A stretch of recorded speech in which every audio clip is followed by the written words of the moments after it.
Chères Genevoises, chers Genevois, comme d'habitude, j'ai l'immense plaisir de vous accueillir chez Servetien.ch pour l'analyse. Servetien.ch. Il y a des clubs qui ont des traditions. Manchester United, le Real de Madrid, le... FC Servette FC déjà, parce qu'il y a beaucoup de gens qui disent FC Servette, mais...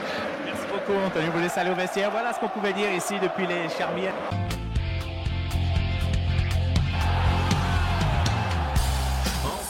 Camarades Servetiennes, camarades Servetiens, bonjour et bonsoir et bienvenue dans cette émission de l'analyse. Aujourd'hui, on va parler du match qui a opposé le FC Lugano contre le grand Servette FC. Un match qui avait pour compte, je crois, la 29e journée de Credit Suisse Super League. On va revenir sur cette belle victoire de Servette qui s'est imposée 2-0. On reviendra sur le 11, le fil du match, les tops et les flops, comme vous connaissez. Après, on fera un petit tour sur les autres championnats suisses régionaux, en parlant aussi des U21, des féminines et d'autres clubs genevois.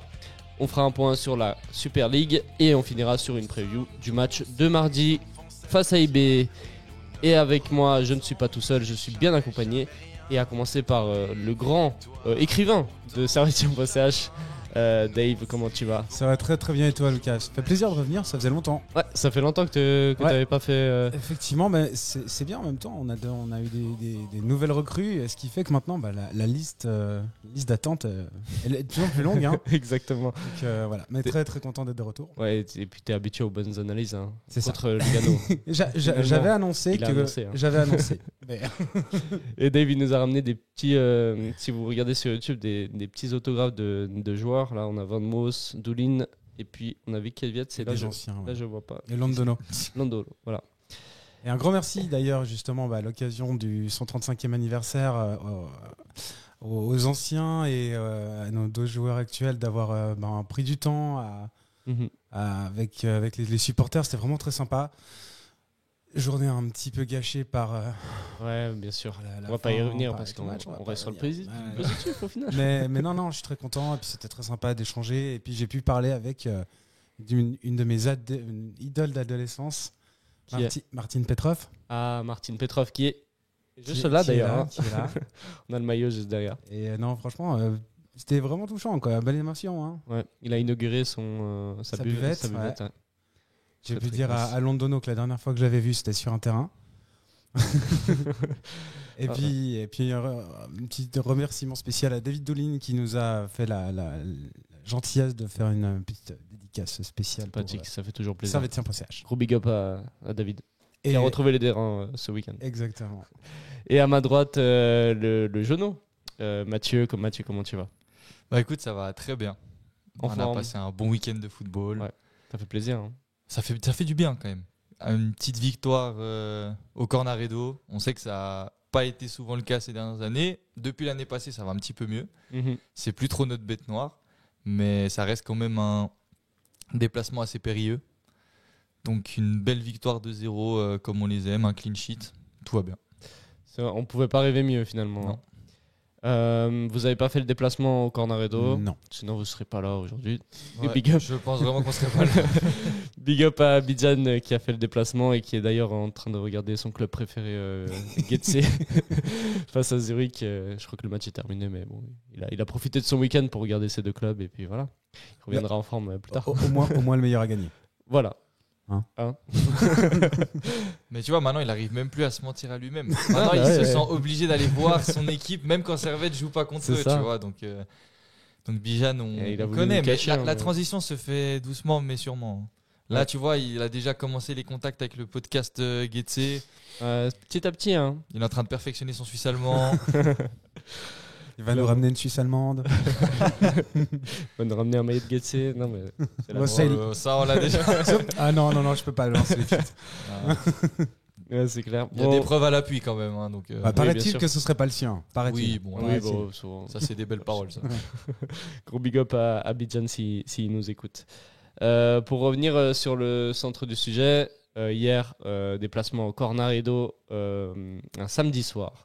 À 20h30, on a eu deux bonnes équipes de bons 11 qui se sont affrontées. On va commencer par citer le 11 de Lugano. On avait Saipi au but. On avait une défense à 3 composée de Zanotti, Lucas May et Ashdari, qui était de retour avec la sélection suisse. Au milieu, on avait Simiani Papadopoulos, Mahmoud et Valenzuela. Et devant, on avait Koutsias, Stephen et Masek. Côté Servette, on avait Mal au but. Le retour de la charnière centrale, Rouillé-Séverin. À droite, Tsunemoto. À gauche, Mazikou. Milieu def, on avait Baron avec Andoua. On avait devant, en sorte de 10, 8,5, Konya. Et puis, sur les ailes, on avait Kuteza et Stevanovic. Et devant, on avait Enzo Crivelli. Alors, messieurs, surpris de ce 11 que nous a proposé Eberly face à Lugano ou pas? Mathieu? Écoute, moi déjà, je l'attendais depuis un moment et je suis très content qu'il y ait ce retour de cette charnière centrale. Pour moi, honnêtement, à l'heure actuelle, c'est la meilleure charnière centrale de Super League. Je pense que si on parle de paire de défenseurs centraux, on fait pas mieux en Super League en ce moment. Et je pense ça depuis le début de la saison. Après, voilà, moi j'ai une seule interrogation, on en a déjà parlé en off, mais on doit titulaire alors qu'il n'a pas joué une minute depuis pas mal de temps. Moi je serais curieux de savoir combien de temps il a joué en 2025, parce que franchement ça doit pas être énorme. Je pense même pas qu'il a dû cumuler jouer un match entier. Et là, le voir titulaire contre Lugano face à un tel adversaire, c'est un peu compliqué. Après, en parlant avec David, il a avancé un argument qui est très intéressant, c'est que de mon point de vue, j'aurais peut-être vu un Nongué au milieu de terrain, parce qu'on sait que Doulin, c'était beaucoup trop juste pour commencer un tel match. Et moi, j'avais vu plutôt Nongué titulaire, et puis là, voir Ondoa, j'avais trouvé ça bizarre, mais le fait de parler de l'expérience qu'Ondoa a face à cet adversaire, et c'est vrai que Lugano est un adversaire vraiment à part entière dans ce championnat, on est en droit quand même de remettre ça en question, c'est-à-dire de se dire, face à un tel adversaire qu'est Lugano, tu peux pas mettre un joueur qui n'a jamais joué contre titulaire, parce que c'est quelque chose de spécial, surtout au Cornaredo. On sait qu'il y a une certaine tension quand Lugano et Servette jouent entre eux. Ça va depuis les dernières années, ça s'est encore quand même amplifié depuis cette finale de coupe qui en termes de tension était à son paroxysme. Donc honnêtement, quand David m'a dit ça, je me suis dit c'est sûrement ça qu'Eberly a dû envisager, parce que si on parle sur le plan sportif, pas trop compréhensible. Puis après sur l'attaque du grand classique. Ouais.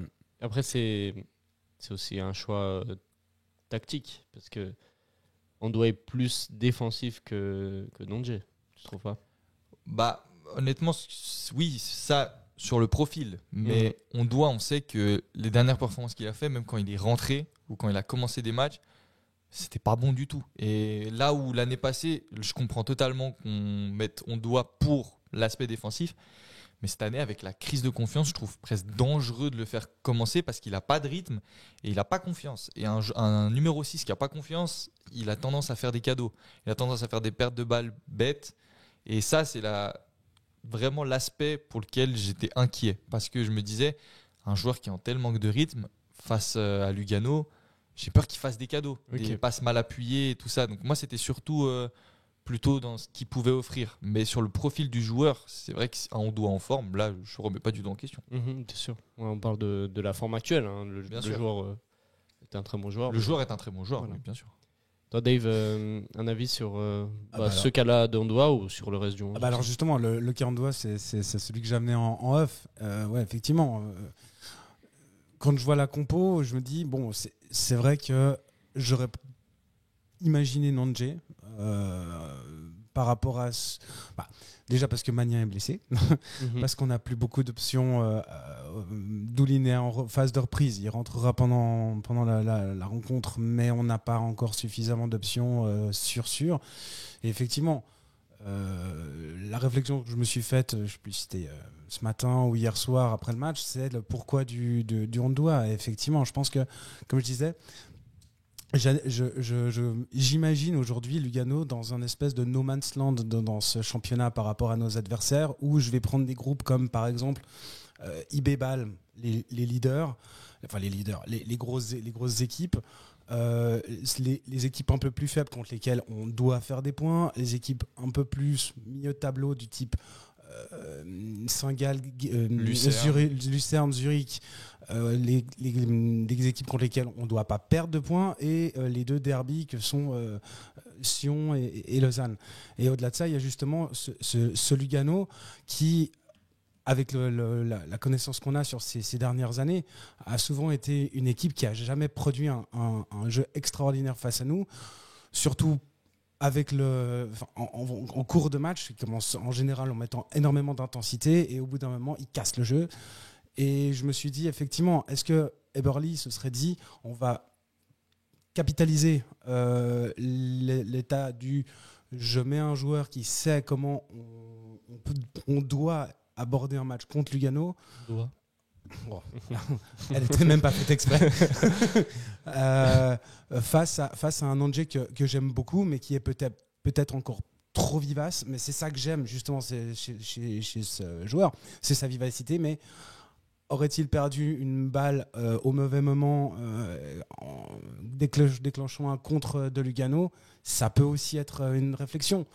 Donc bon, au-delà de ça, je pense que la compo, elle est comme elle devait être, avec heureusement un retour de la charnière centrale Séverin-Rouillet. Toi, tu le disais depuis le début de la saison, moi je le pense déjà depuis l'année dernière.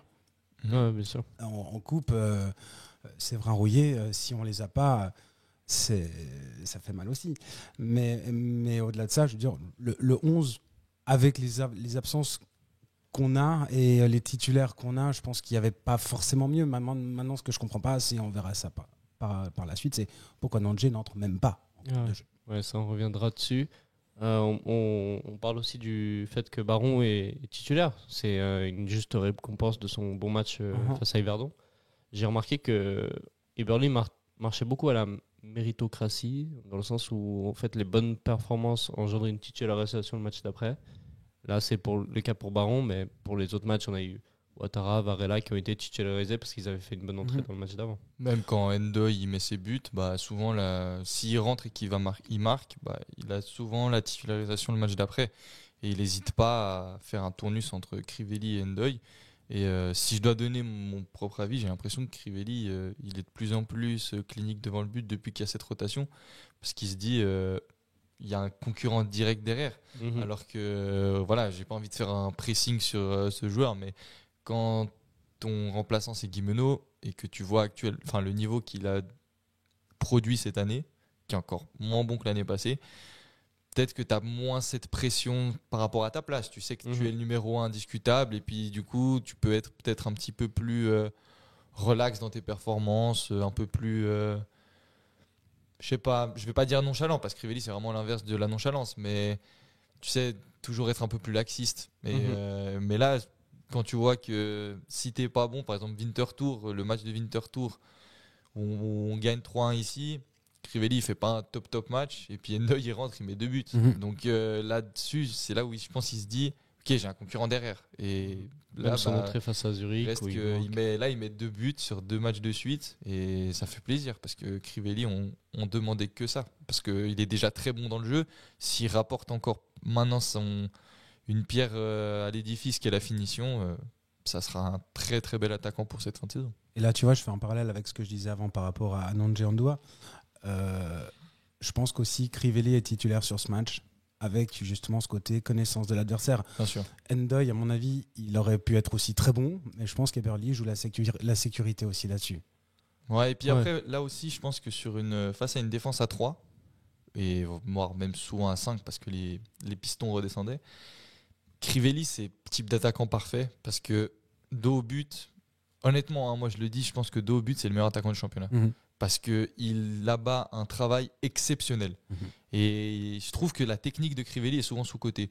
On parle énormément de son abattage physique, de son côté très embêtant pour les défenseurs, mais on parle très peu de sa technique. Et pour contrôler les ballons et les conserver dos au but comme il le fait, souvent en infériorité numérique, parce qu'il est souvent au moins face à 2 défenseurs, ça t'offre quand même, quand tu joues en transition, comme hier, et comme depuis pas mal de matchs, beaucoup de possibilités et une certaine stabilité, parce qu'on voit que et que ce soit les centraux, voire même parfois Baron, cherchaient les longs ballons Parce qu'on sait que devant, il peut les garder. Là où Ndoye, je ne sais pas s'il peut aussi bien les garder.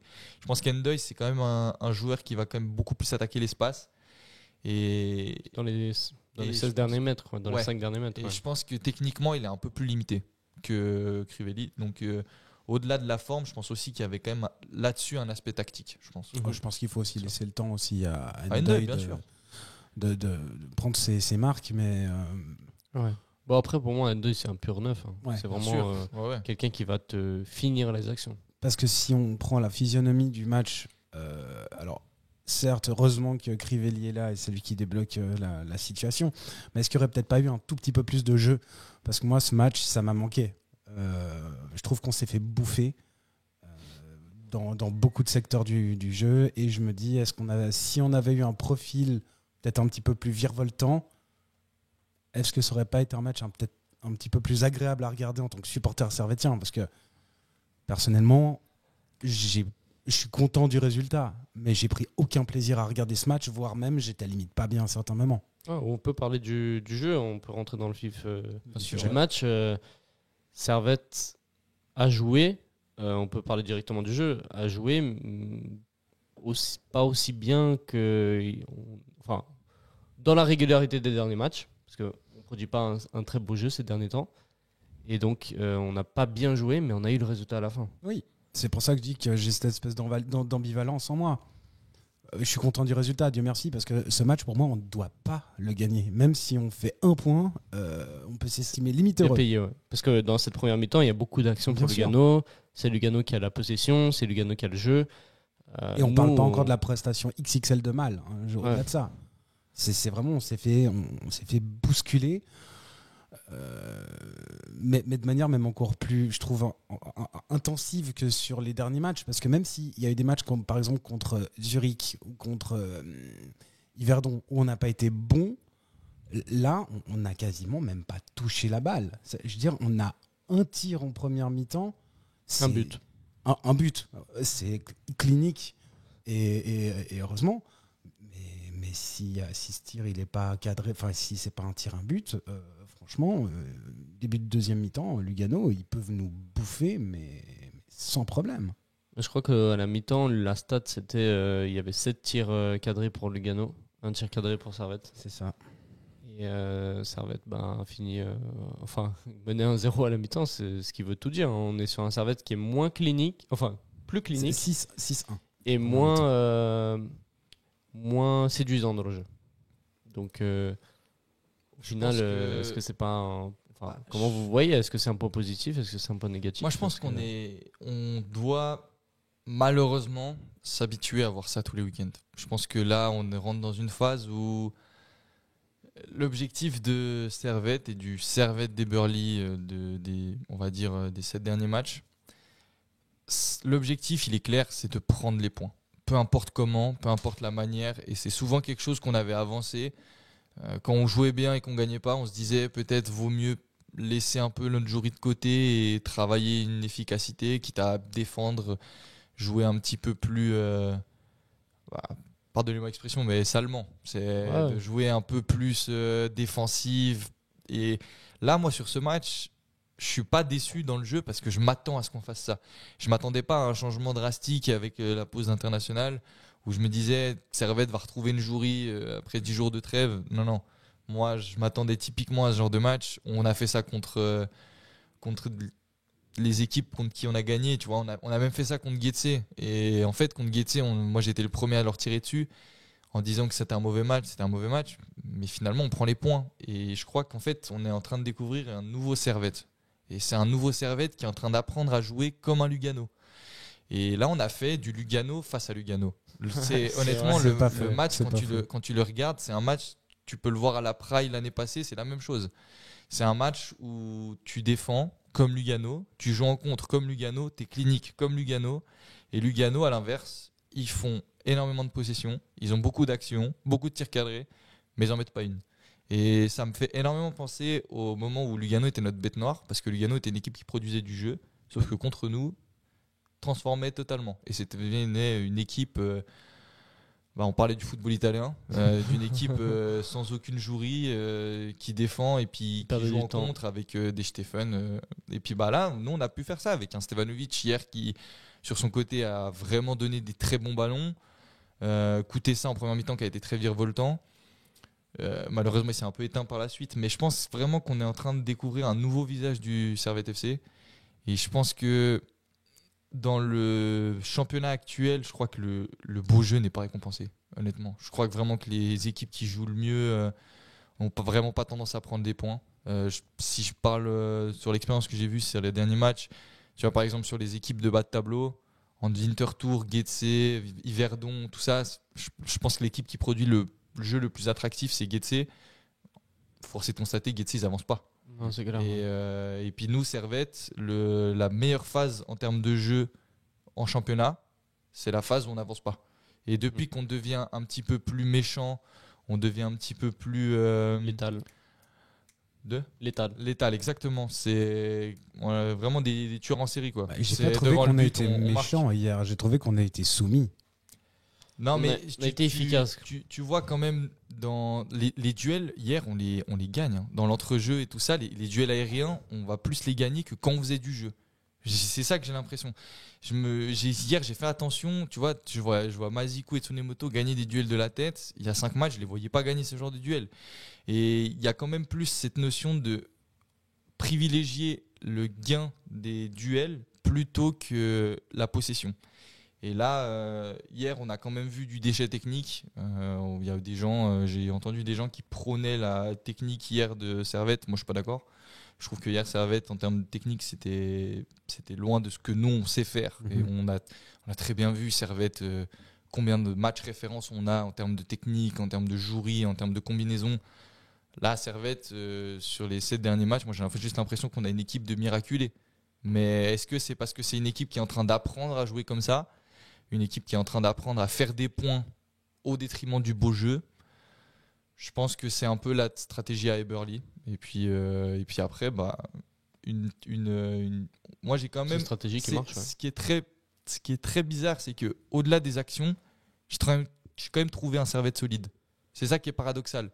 C'est que défensivement, je ne nous ai pas trouvé à la rue totale. Et alors que, par exemple, si je reprends un match, contre Getse, on est à la rue totale sur tout le match. Et là, pour le coup, c'est vraiment un miracle. Bon, on a eu Mal qui était...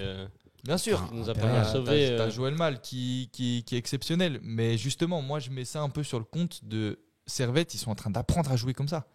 Et je crois que c'est un virage qu'ils ont pris en se disant, peut-être qu'il faut qu'on commence à jouer comme ça pour faire des points. Et il faut forcer de constater que sur les 7 derniers matchs, il y a 6 victoires. Ouais. C'est le rythme du champion. C'est un champion qui, même quand il joue mal, il gagne ses matchs et il avance. Et en fait, au lieu de stagner et de produire du beau jeu, on est sur un Servette réaliste. Mais c'est sur un fil. Là où je vous rejoins, c'est que hier, Crivelli met pas son occasion, on prend un but. Et puis même le deuxième but, il vient un peu de nulle part. Il vient de nulle part, mais c'est justement où là tu te dis l'objectif principal de Servette c'est de tenir, et après on mise tout sur mettre un but, voire 2. Et puis n'empêche, quand tu regardes les dernières victoires de Servette depuis qu'on gagne, c'est 1-0 à Lausanne, c'est 2-1 à Getse, c'est 2-0 hier soir contre Lugano, mais moi je fais quand même le lien avec le retour de Séverin Rouillet quand même, parce que très solide. Séverin était très bon, même les deux, même Rouillet. Tu remets la paire, c'est le premier match de Séverin et puis il te met un clean sheet. Donc c'est. Après le match contre Yverdon, on a compris que la charnière Rouillet-Adams ne marchait pas trop. Il y avait trop d'erreurs d'automatisme. C'était. Parce que le niveau d'Adams, il n'est pas au niveau du club. Surtout Séverin. J'ai l'impression que c'est plus une question de charnière, c'est une complicité avec son duo, parce qu'une charnière centrale, c'est pas mal la communication, de l'alignement. D'accord, mais dans ce cas-là, tu voudrais le mettre avec qui d'autre que Rouillet ? Non, bien sûr. Mais pour moi c'est quelque chose qui se travaille, bien sûr.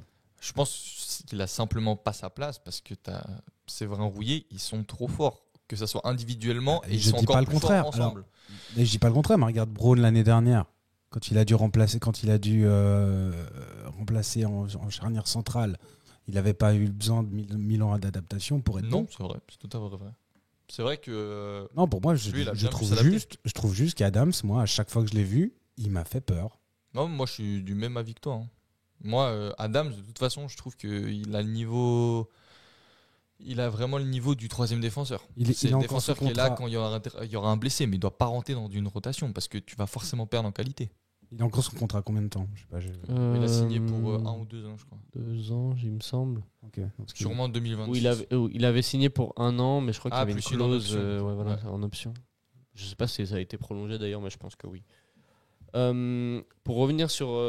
Parce qu'on a déjà parlé globalement du match, de comment ça s'est passé, mais sur les. Parce qu'il ne se passe pas non plus 1000 choses. Oui, bien sûr, justement. C'est ce que j'allais faut dire, meubler. c'est que dans ce match, c'est un Servette Lugano, quoi. C'est vraiment. Oh ouais. Moi, je regarde la T'as télé, bien j'étais là. résumé. Ouais, mais c'est les on matchs a eu ennuyants. on a eu des c'est Servette Lugano différents de celui-là. Celui-là, il est vraiment, je trouve, particulier dans le sens où on ne doit jamais gagner ce match. Mais parce qu'on fait du Lugano. Oui. C'est- Il y a beaucoup de matchs qu'on ne doit pas gagner contre Lugano. Tu dis cette saison Non, que ça. En soi. Au Cornaredo, globalement, on joue moins bien.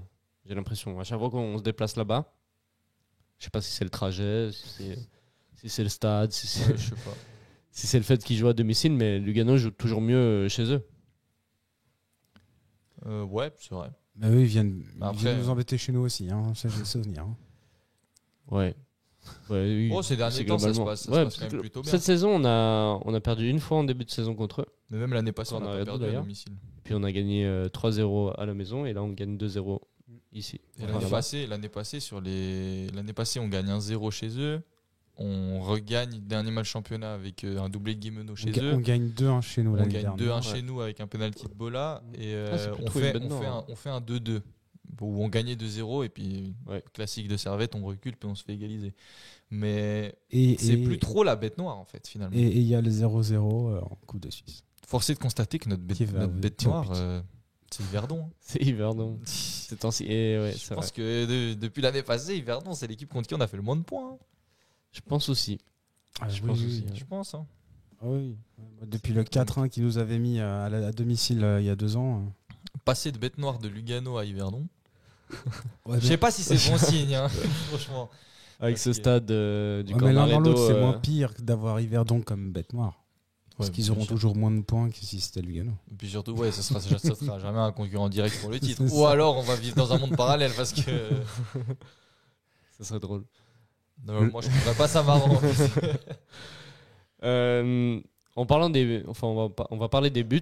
On a vu, on a Ouais. parlé que Crivelli a marqué un but. On va revenir en détail sur l'action. C'était sur un centre, il me semble, de Stevanovic, Stevanovic, ouais, encore ouais. pour sa 9e passe décisive de la saison. Tout à fait. Un centre pour Crivelli, tout seul, dos au but, qui place une volée. Ben, en fait, on s'attend vraiment pas qu'il la mette celle-ci, parce que regardez l'arrêt sur image là. Vous le voyez pas ceux qui écoutent, mais Non, mais t'es Vous pouvez très bon voir sur à l'arrêt la- sur image parce que là, il est parfait. sur la SRF, vous pouvez arrêter à 1,12. Vous voyez, c'est Crivelli, il est dos au jeu. Il y a 3 joueurs de Lugano derrière lui. Le gardien est sur son premier poteau. Et pourtant, il va la glisser quand même premier poteau d'une volée. C'est un grand geste. C'est un sacré geste. Hein. C'est un très très grand geste. Un geste vraiment au-delà du championnat suisse. C'est pas un geste d'attaquant du championnat suisse. Ça, c'est un geste de top 5 européen. Facile. Parce que réussir à la rabattre alors qu'elle est derrière toi, du plat du pied, mettre encore un peu de puissance, mais tout en gardant une certaine précision. Tromper le gardien alors qu'il est bien placé. C'est ça. Le Surtout gardien, que- en théorie, il est plus proche de son premier poteau que de son deuxième poteau. Et Crivelli fait quand même le choix de la mettre premier poteau. Surtout que le centre de Steva, à la base, il est bon, hein, mais il n'est pas carrément sur Crivelli. Crivelli revient. Ouais. Ouais. Mais Il a un poil en retrait. Mais moi, où je voudrais souligner aussi, honnêtement, je trouve que là encore, on va énormément vanter, et à juste titre, le geste de Crivelli, mais le centre de Stevanovic, il est trop intelligent. Parce que, honnêtement, si c'est Kutesa à cet endroit-là, si c'est Fonmos, si c'est Ouattara, si c'est Varela, Il provoque. c'est soit il va provoquer et il va s'enfermer, et du coup tu vas donner un centre un peu mou, et puis Crivelli pourra rien en faire, ou il va le mettre devant entre l'espace, entre le dernier défenseur et le gardien, en espérant que Crivelli va l'attaquer. Sauf que Crivelli est beaucoup trop loin Oui, et tout il n'y à a fait. aucune chance. Donc là où je trouve hyper intéressant l'idée de Stevanovic, c'est de se dire, bon, Crivelli, c'est quelqu'un qui sait occuper son espace et je pense qu'à l'entraînement, il a dû voir qu'il avait quand même une certaine finition parce que tu vas pas envoyer ce ballon à n'importe qui. Et il fait le choix de jouer très rapidement sur Crivelli. Pour lui, là, il voit qu'il a un espace. Il voit que le défenseur n'est pas totalement collé à Crivelli et qu'il aura assez d'espace pour pouvoir armer cette reprise. Donc je trouve que ce centre dans cette zone, il est hyper intéressant. Et pour moi, il n'y a que Stevanovic qui peut voir ce genre de choses. Parce que honnêtement, c'est donné à très peu de gens d'avoir cette idée-là qui est vraiment pas anodine. Puis après, si l'attaquant est moyen, il la touche même pas le ballon ou il la met dans la tribune. Là après c'est juste la classe, c'est juste très très haut niveau la finition. Mais je pense que au-delà de la finition, on peut aussi souligner cette passe qui, dans l'idée, je pense que la réalisation n'est pas super compliquée à faire, mais je trouve que c'est l'idée derrière qui est hyper intéressante. Clairement. Grand geste de Stevanovic qui fait sa 9e passe décisive et il est sur 9 buts et 9 passes D, c'est ça? Ouais. D'ailleurs, Ce Mathieu, qui- tu avais quelque chose à dire à Blue Sport? Ouais, j'avais un peu.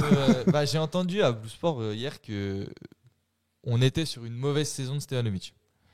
Que pour beaucoup, on parle d'une mauvaise saison de Stevanovic. Alors moi, honnêtement, je pense que 9 buts, 9 passes D, il n'y en a pas beaucoup en Suisse qui font ça sur une saison civile, peu importe l'âge et peu importe le club. Et au-delà de ça, je trouve que dans le jeu, si on prend sur toute l'année, c'est l'attaquant le plus important de Servette. C'est le plus régulier.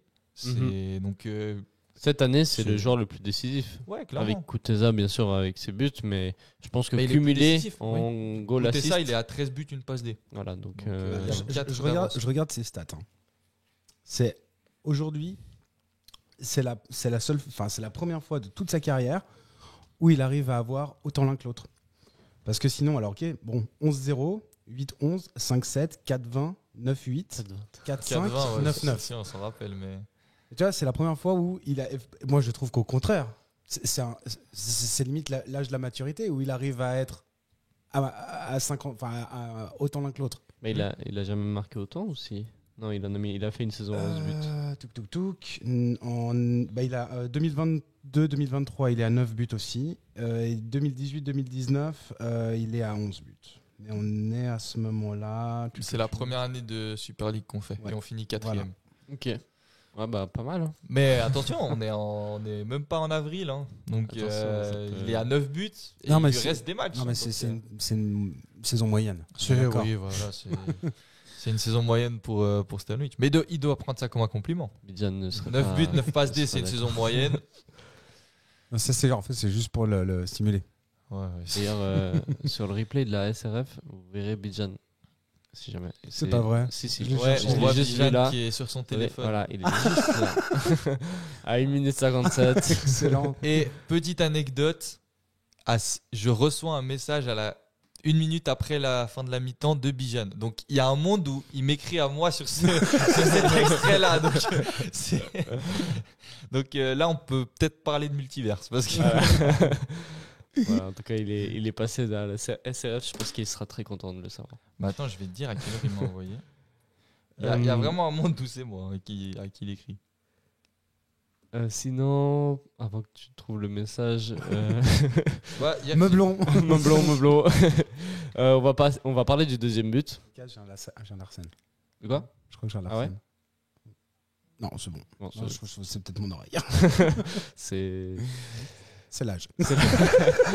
c'est comme Stevanovic. Hein, je pense Ouais, que j'ai bien reçu le message très très peu de temps après la mi-temps. Donc il y a moyen que ça soit ça. il y a un monde où ça soit ça. Mais si c'est ça, c'est très marrant. Pour le deuxième but, on a Stevanovic qui centre en retrait pour Konya. Et là, j'ai l'impression que c'est plus un cafouillage. On a Mais là, il y a envoie et aucun fond de jeu. Là. qui tire. Ouais, trop compliqué à décrire cette action, mais au final, Ouais. Ouattara marque son premier but de la saison. bien C'est le ce plus qu'il faut important. retenir. Ouattara qui. Tsunemoto fait une passe d'ess, on n'est pas sûr, mais c'est important aussi. Ouais, Je crois qu'elle a été comptabilisée pour Je sais pas. Tsunemoto. Hein. ouais, je pense aussi. Hein. Mais Ouattara, pour ses dernières prestations, c'est une juste récompense. Ouais, ça fait plaisir. Franchement, ça fait plaisir. C'est pas l'entrée la plus transcendante qu'il a fait. Ah ouais. Ah, moi je l'ai trouvé Moi, bien, je l'ai plutôt. trouvé que c'était le Bon, meilleur il a un entrant. gros raté, mais bon, après au-delà de ça, je trouve pas que ça soit c'est une mauvaise entrée. Hein, parce Non, qu'il- non, mais c'est pas la. J'ai vu des entrées plus transcendantes de Ouattara. Moi, j'ai beaucoup aimé son entrée. Je trouve que. Mais ça récompense le travail qu'il a Entrer à la depuis le début de saison. 83e et mettre le 2-0. Oh, ça c'est va. c'est bien. C'est bien. En plus, il avait marqué avec les U21. Il y a Ah une non, semaine. la non, non, Suisse. attends, je dis des bêtises. Ouais, de la Suisse. Il a marqué non, contre c'est- l'Angleterre. le Il 2-2. met à la 83e. Puis il rentre à la 75e. À la 75, ouais. Et puis on a pu voir le retour de Doulin qui apporte. Il a toujours sa hargne, hein, Doulin. Il a même eu son jaune. Bon, ouais. Bah, il est non, par contre, il est un jaune, peu. le jaune est sévère parce Il est qu'il sévère. a une faute avant. Il Ah. se fait pousser dans le dos. Ouais. Oui. Après, c'est vrai il va avec beaucoup de. Ouais, il y a un excès d'engagement. Voilà, mais, excès d'engagement. mais si on exactement. est juste, il y a faute avant. Ouais. Mais bon, c'est un détail. Mais... D'ailleurs, en parlant de faute, Oui, justement, Euh, j'allais venir. l'assassinat qui n'est pas montré là et que je comprends pas pourquoi la VAR n'est pas revenue dessus. On a c'était le Marquez. Martin Marquez qui est rentré je crois à la 60e. Je crois une minute après, il fait une C'est à la 53e, je l'ai mis. Là. voilà, 53e et juste après, une minute ou 2 minutes après, il essuie littéralement Non, mais c'est à la, ses non, la crampons. faute est à la 53e. Ça, je l'ai noté. Ouais, puis il doit rentrer Juste avant. très peu de Juste temps avant, avant. ouais. Ouais. C'est un scandale. Mais il essuie ses crampons sur Stevanovic. Et là, je comprends pas comment la VAR n'intervient pas sur cette action. Au moins pour regarder, parce que. Ouais, mais là, il n'y a rien. L'arbitre lui donne un jaune. Ok. Parce que peut-être à vitesse réelle, il l'a pas vu. Mais pour moi, c'est un rouge. C'est clairement un rouge. Évidemment. C'est le pied levé. Steva même s'est s'il fait pas expulsé exprès. pour beaucoup moins grave que ça, je trouve. Bien sûr. Et même. Et Crivelli aussi. Même mon doigt, quand il s'est fait expulser contre Getse, bah, c'est aussi un geste. Mais là, pour moi, même s'il est involontaire, ce geste, la semelle, bah, elle est quand même au niveau du torse. Oui. Et il y a quelqu'un dans le groupe Servetien qui avait dit quelque chose de très juste. Je trouve que Servette n'a pas ce côté où on va réclamer à l'arbitre. Ouais, alors ça, je l'ai vu le message. Mais je me pose la question, est-ce que c'est vraiment... t'arrives en masse sur l'arbitre, est-ce que ça change vraiment quelque Non, mais chose moi, je pense que oui, si il toute le regarde l'équipe- au moins. si toute l'équipe commence à Oui, mais mettre les mains sur la Ouais, mais tête on a- et à s'affoler, Ouais, je pense même d'accord. que la VAR, ils se disent oula, ils ont peut-être vu un truc que nous, on n'a pas vu à vitesse réelle, tu vois. Mais est-ce que c'est parce que vous dites ça parce qu'on l'a déjà vu? Genre, je dis, on n'est pas le Real, tu vois. Le Real, ils font ça, c'est clair que l'arbitre, je pense que ça le titille. Est-ce que nous, Servette, on saute sur l'arbitre, on se prend pas 15 jaunes parce qu'on a tous réclamé? Non, mais après, il faut le faire avec intelligence. Ouais, voilà, mais juste sans juste que insulter. les joueurs Je sais pas, soient honnêtement, choqués par la faute. Je quoi. me suis posé la question. Je me suis dit, est-ce que ça saurait vraiment changer quelque chose? Je sais pas. Après, moi, il y a deux choses. La première, c'est que si c'est Crivelli qui fait cette faute, il y a rouge. Et après, la deuxième chose, c'est que moi, je trouve bien que tu aies souligné le fait qu'il s'essuie les crampons. Parce que c'est pas une petite touche où il passe légèrement, il effleure le torse. Non, non. Ah, C'est le pied, il arrive sur le torse, puis après, il descend un peu. C'est vraiment, il s'essuie les crampons. Et en plus, on joue en blanc. Donc, je sais pas s'il y avait la trace de terre sur le maillot, mais honnêtement, ce geste-là, moi, combien de fois j'ai vu des joueurs prendre rouge pour des choses bien moins dangereuses. Bien Là, sûr. c'est dangereux. Ouais, c'est dangereux. Sur le plexus à Stevanovic, il a quand même failli blesser notre meilleur joueur. Donc, Non, mais c'est clair, et je trouve que même Stevanovic, bon, il a mal sur l'action. ouais, hein, Stevanovic, on juste, voit. il souffre là. Mais lui aussi, il doit demander quelque chose à l'arbitre. Bon, Je veux Stevanovic, dire, c'est pas normal. Ouais, mais C'est Stevanovic, pas lui qui va. ouais, on connaît. C'est vraiment Stevanovic, c'est une crème. Je pense vraiment pas que lui, Stevanovic, c'est un soldat. Lui, il subit des fautes. Il se relève. Stevanovic, je l'ai jamais vu subir une faute, se relever puis faire un front contre front comme on a beaucoup l'habitude. Imaginez, c'est Taolon voir. Chaka qui se prend ce. Voilà. Non, mais Chaka Taolon Chaka. Ouais. tu vois, si c'est Chaka Abrachi qui fait ses fautes là, ils ont rouge tous les jours et puis on va même pas l'avoir. On se dit ce joueur, il a fait 7 fautes, rouge direct. Ouais, même si Crivelli, c'est il eux aurait qui eu se la ça prennent, hein, mais genre, si c'est Shaqiri qui se prend ça, crois-moi qu'il va dire à l'arbitre qu'il doit mettre rouge. Bah ouais, non mais. Ouais, mais si c'est Shaqiri qui se prend ça, c'est plus au niveau, ça arrive au niveau de la tête, pas du tout. Non, je crois juste qu'il l'aurait esquivé, ça serait passé au-dessus. C'est vrai. Autre chose à dire Blague à part. sur ce match? La presta XXL de mal. Oui, ça, après on va venir au top et au flop, bien sûr. Mais je dis dans le match globalement. Dans le match globalement. Dans le match globalement, en tout cas, personnellement, j'ai dit ce que je vois en ce moment. C'est juste que j'ai l'impression qu'on est en train de découvrir un nouveau Servette. Un Servette qu'on n'a jamais eu l'habitude de voir, c'est-à-dire un Servette qui subit le jeu. Nous, on a toujours eu l'habitude de prendre en main le jeu, qui est même le grand IB il y a 2-3 saisons, on arrivait chez eux pour faire du jeu. Donc c'est dire à quel point on avait l'habitude et cette confiance en nos capacités et en notre jouerie. Maintenant, cette jouerie, si on est honnête, on l'a plus. Elle a disparu. Peut-être c'est parce qu'on a aussi plus un Antunes qui était quand même hyper important dans ce rôle-là. Parce qu'Antunes, on n'a aucun égal dans l'effectif actuel. Parce que ce joueur est vraiment unique dans son rôle. C'est vraiment un 10, quoi. On n'a pas de 10. Et quand on a dans le jeu actuel, avoir une jouerie, c'est avoir aussi un très bon lien entre ton milieu de terrain et ton attaque. Et là, il y a pas, Konya ne fait pas ce lien-là. Il a un autre profil. Hier, on a vu Konya, c'est juste, il est positionné plus haut, mais il est juste positionné plus haut pour courir comme un fou et mettre un énorme pressing. C'est un box-to-box, quoi. Exactement. Et là, je trouve vraiment que Servette est en train d'adopter ce nouveau style. Et si on arrive à le perfectionner, si on arrive à le rendre beaucoup plus solide encore, avec plus de certitude, et qu'on devient une équipe où peut-être qu'on joue moins bien, mais une équipe très solide qui fait des points, moi je serais prêt à accepter ça. Mais même si j'aurais un peu cette nostalgie de me dire que j'adorais regarder le Servette qui jouait, qui avait cette jouerie, en fait c'est notre ADN, donc c'est compliqué un petit peu de réaliser qu'on est un peu en train de renier cet ADN pour faire des points. Est-ce que c'est temporaire ? Est-ce que Servette cette année ils veulent juste faire des points parce que pour eux ils disent c'est cette année ou jamais pour avoir le titre, parce que t'as un championnat où ça a rarement été aussi serré. L'année passée aussi c'était serré, mais tu perds quand même des plumes à ce moment-là de l'année en plus. T'as que ça à jouer. Et là c'est ça, t'as que ça à jouer, donc est-ce qu'ils veulent pas assurer un maximum de points ? Peut-être ils veulent même peut-être pas assurer le titre, mais juste assurer des places européennes qui seraient très intéressantes. On sait que si on est deuxième ou troisième, ça offre quand même des très belles possibilités pour l'Europe, surtout deuxième. Donc à voir en interne ce qu'ils veulent, mais tu vois, quand on voit l'interview en fin de match de Ouattara, un jeune joueur, on voit toute la détermination qu'il a pour aller chercher le titre. Ouais.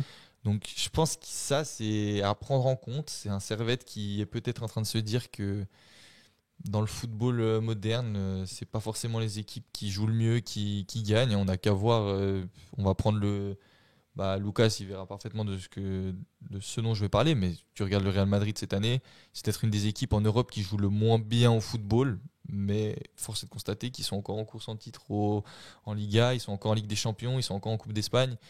Donc je crois que l'équipe qui joue le mieux est récompensée. C'est plus trop une vérité maintenant. Ça a été une vérité lors de l'Euro avec l'Espagne, qui était de loin l'équipe qui jouait le mieux. Ça arrive rarement que les meilleures équipes gagnent. En termes de jeu, de jeu, je suis totalement d'accord. Le Real l'année passée gagne la Ligue des Champions. Si on est objectif, c'est clairement pas l'équipe qui jouait le mieux. Mais tu gagnes parce que tu es clinique. Et là, on a un Servette qui est clinique. Et j'aurais jamais cru dire ça une fois, mais on a un Servette qui, hier, sur 3 tirs cadrés, va mettre 2 buts. Et c'est pas la première fois qu'on a ça. Contre Getse, tu as 2 occasions, tu mets 2 buts. Contre Lausanne, dans un match où, franchement, la première mi-temps, tu gagnes 1-0 dans la première mi-temps, mais tu dois en prendre 3. Mais tu vas chercher ce penalty. Ce penalty, tu le mets. Là où des autres années, on l'aurait peut-être raté, là, on le met. Donc, toutes ces petites choses font que j'ai presque l'impression que ce Servette-là est beaucoup plus crédible au titre que le Servette de l'année passée, qui jouait beaucoup mieux, mais qui présentait peut-être plus de failles. J'ai presque envie de te croire. mais tu vois, je rebondis juste par rapport à ça, puis après on va passer à la suite. Mais est-ce que du coup, pour toi, dans ce cas-là, avec ce que t'avances, IB, c'est le meilleur prochain adversaire dans ce cas-là ? Tu dis dans quel sens ? Dans le sens où justement, il faut qu'on joue sale. Parce que est-ce qu'il faut jouer sale contre IB comme on l'a fait contre Lugano, ou est-ce qu'il faut quand même tenter de jouer contre IB? Bah moi, je suis quand même partisan de. Moi, je pense que contre IB, c'est l'adversaire où si tu recules, tu vas te faire ouvrir. Parce qu'ils ont c'est ça le une problème, ils ont une tu trop vois. grosse puissance offensive. Et j'ai peur qu'on donne Et- le bâton pour se faire battre. Ouais, non, totalement. Mais je pense que j'ai quand même cet espoir-là qu'on fasse un match quand même plus avec la physionomie de quand on reçoit balle ici. C'est un match où on gagne, tu gagnes 2-0, enfin tu gagnes 2-1, mais dans le match tu gagnes quand même 2-0 avec une très bonne entrée de Koutessa, mais dans le jeu beaucoup mieux. Dans le jeu avec un Nongué Konya qui faisait du jeu, techniquement Nongué c'est son match référence à Servette. Donc là-dessus je pense qu'il faut qu'on commence à faire la part des choses entre jouer salement contre les équipes contre qui il faut le faire, tu vois. Lugano, pour moi, je pense que même une équipe qui joue très bien, contre Lugano, ton seul moyen de t'en sortir, c'est de faire du Lugano. C'est de défendre, de jouer les raccros et puis tenter quelque chose sur les contres. Là où, si moi je te donne ma vision du match idéal contre IB, c'est de prendre le jeu à ton compte et de cette fois dominer le jeu.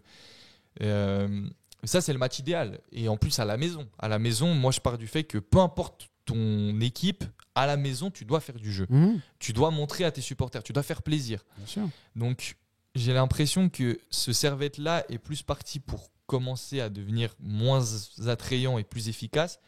Mais j'ai peur que ça ne marche pas contre tous les adversaires, tu vois. Et j'ai l'impression que ça marche pour l'instant.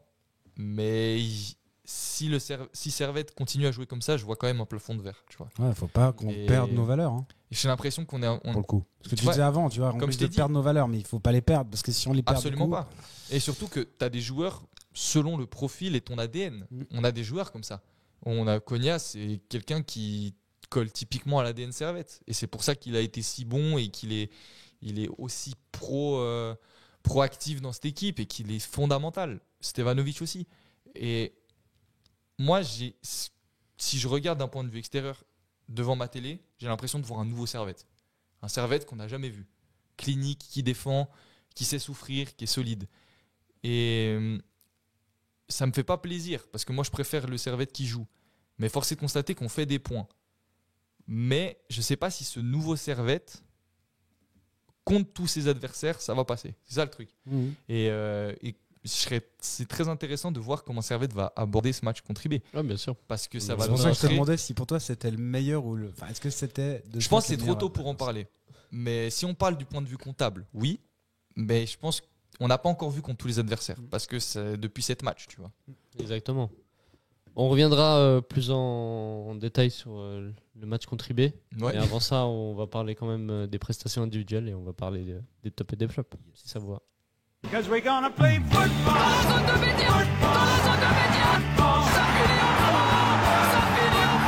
Goal, goal, goal, goal pour le Servette FC. C'est comme quand on ramasse les cerises, on a un œil sur la cerise et puis un œil sur le panier. Voilà, il faut toujours plutôt regarder en haut. Regardons toujours en haut, comme disait monsieur Alain Geiger. Tout à fait. Et du coup, on va commencer par les tops. Est-ce que vous avez un top à me ressortir de ce match? Qui veut commencer? Bon, déjà, on a l'homme du match. Ouais, on a l'homme du match. Notre cher gardien chypriote, Joël Mal. Voilà. Qui. Une fois de plus. Est-ce qu'on a encore besoin d'en parler? Parce que, honnêtement, moi, je suis très content parce que depuis que Mal a Servette et qu'il y a cette concurrence entre Frick et Mal, moi, je me suis toujours rangé du côté de Mal. Et pour l'instant, force est de constater qu'il donne toujours raison. Mal est toujours aussi important, propre. Hier, il n'y a pas une sortie ratée. Il est hyper sûr dans ses interventions. Il rassure sa défense. Si on ne prend pas de but, tu peux donner du crédit à Séverin Rouillet, mais il faut aussi donner énormément de crédit à Mal, qui sort quand même des 10 sacrées arrêts. parades. 10 arrêts dans ce match. Ouais, et des arrêts où tu te dis jamais, ah, celui-là, il l'a fait par chance. Toujours dans la connaissance du jeu, toujours en étant sûr de lui dans ses interventions. Il dégage une confiance. Tu vois. Hier, il m'a même fait 2-3 relances au pied que j'ai beaucoup aimé. Donc il est vraiment en train de prendre en confiance avec cette position numéro 1. Et là, s'il y a un retour de Jérémy Frick, je ne comprends pas. Et ce sera qu'une question de statut, malheureusement, parce que je suis désolé, tu ne peux pas remplacer Mal avant la fin du championnat. C'est pas possible parce que on n'a jamais fait une série de victoires à ce point-là. Et c'est depuis que Mal joue, force est de constater. Depuis que Mal y joue, on n'a eu qu'une seule défaite, c'est contre Yverdon. Mais on a été invaincu en 2025 pendant hyper longtemps. Et dans toutes les victoires, c'est toujours une bonne perte de Mal. Contre Guetze, il nous sauve les miches. Contre Lausanne, il nous sauve les miches. Contre Bâle, il fait des arrêts importants. Et la plupart des buts qui se font, c'est des pénaux. En plus, donc on se prend pas mal de pénaux. Et moi, je me souviens quand Frick joue, t'as souvent, en tout cas, un match sur deux. Une petite boulette. Où t'as une sortie qui te fait un peu peur et tout ça. Mal, il est impeccable. Frick, il était de retour de blessure il y a 1 ou 2 matchs. Il est resté 2 fois sur le banc contre Yverdon et contre le match d'avant. Je sais plus contre qui c'était. Mais Zurich, voilà. Il était sur le banc. Maintenant, il s'est reblessé. On n'a pas de détails sur sa blessure. Donc toi, tu disais même s'il revient de sa blessure, on le garde Mal jusqu'à la fin de la saison. Il ne faut plus toucher. Dave, toi, t'es d'accord? On n'aurait jamais dû toucher. Parce que de base, c'est Mal au championnat. Mais... Moi, je suis c'est pas que je suis partagé, c'est que je me dis qu'on a de la chance d'avoir de bons gardiens. Ouais. Et je peux pas mettre Frick de côté par rapport à tout ce qu'il a fait. Et je peux pas minimiser le rôle qu'a Mal aujourd'hui. Je n'aime pas moins l'un plus que l'autre. Mais c'est vrai que tu vois, on peut dire tout ce que vous voulez. Le 6-1 contre Bâle en août dernier, 6-0. Un 6-1 ou 6-0, je sais plus. Enfin, les 6 contre moi, c'est Mal dans les buts. Oui, après. Alors, ok, d'accord. Voilà, je prends pas un match pour tailler Mal. C'est juste qu'il y a eu des matchs où Frick aussi a fait des bonnes perfs. Ça enlève pas son crédit. Aujourd'hui, je peux juste me dire qu'on a de la chance, et ce qui n'est pas donné à tous les clubs, d'avoir 2 gardiens qui tiennent la route, parce qu'honnêtement, l'alternance qui n'a heureusement jamais existé entre Frick et Ömer Agic, le peu de fois où Frick était blessé et qu'Ömer Agic devait prendre le poste de titulaire, je n'étais vraiment pas confiant du tout. Clairement, là, si c'était Frick le numéro 1, ça ferait 3 mois qu'on n'a pas de gardien numéro 1. Enfin, si on n'avait pas de gardien numéro 2, si on n'avait pas 3 mois de si on n'avait pas Mal. Non, mais si on n'avait pas Mal. Ouais. Ah non, mais justement. Ça ferait 3 mois, imaginons, de Besson. Je sais pas. Voilà. Alors, apparemment, Besson est très bon avec les équipes avec qui il joue. On l'a jamais vu en pro, c'est ça? Moi, je l'ai jamais vu jouer, donc je peux pas dire. Mais par contre, oui, non. Si on n'avait pas eu Mal, non, on aurait été mal. Mais non, moi, j'aime autant l'un que l'autre. Je veux dire, je vais pas minimiser ce qu'a fait Frick. Après, si tout d'un coup il y a un retour de Frick, qui te dit qu'il va pas faire un clean sheet aussi, hein. Non, mais c'est Frick déjà, comme tu as dit, il représente quelque chose de très grand à Servette. Qu'on le veuille ou non, c'est quand même une légende du club, hein. Il a quand même fait énormément au club. Il est là depuis hyper longtemps. Surtout, il est venu à Servette quand Servette était au plus bas. Il a participé quand même. C'est un acteur, hein, de la remontée de Servette en Super League. Quand on remonte, tout le monde n'était pas sûr du niveau de Frick en Super League, hein. Il était beaucoup décrié en disant que Frick n'était sûrement pas un gardien de Super League. Il fait des top performances. Frick, sur les 3 premières saisons de Servette en Super League, top gardien. Il est vraiment haut niveau. Mais si je dois donner mon avis, j'ai l'impression quand même que Mal, depuis qu'il est arrivé, il m'a plus rassuré, si je prends au global, qu'un Frick. Et l'année passée, la concurrence était saine. Oui, parce qu'il y a moins de durée. Frick est là depuis beaucoup plus longtemps, donc c'est normal. Ouais, sur mais j'ai l'impression nombre de matchs. Tu vois, l'année passée, la concurrence, elle est saine. Parce que tu as beaucoup de matchs. Mais là, cette année, moi, où j'ai un peu de peine, c'est qu'on dise... Oui, elle reste saine, mais où elle peut devenir un peu malsaine, c'est que ce que je trouve dur, c'est que Mal, on lui donne le championnat. En disant à Frick, toi, tu as les coupes, comme l'année passée. Le hasard fait qu'on sort des coupes très très tôt. Et Mal, il est en championnat et il fait pas de mauvaises perfs. Il fait une boulette à Lugano, c'est la première boulette en un an.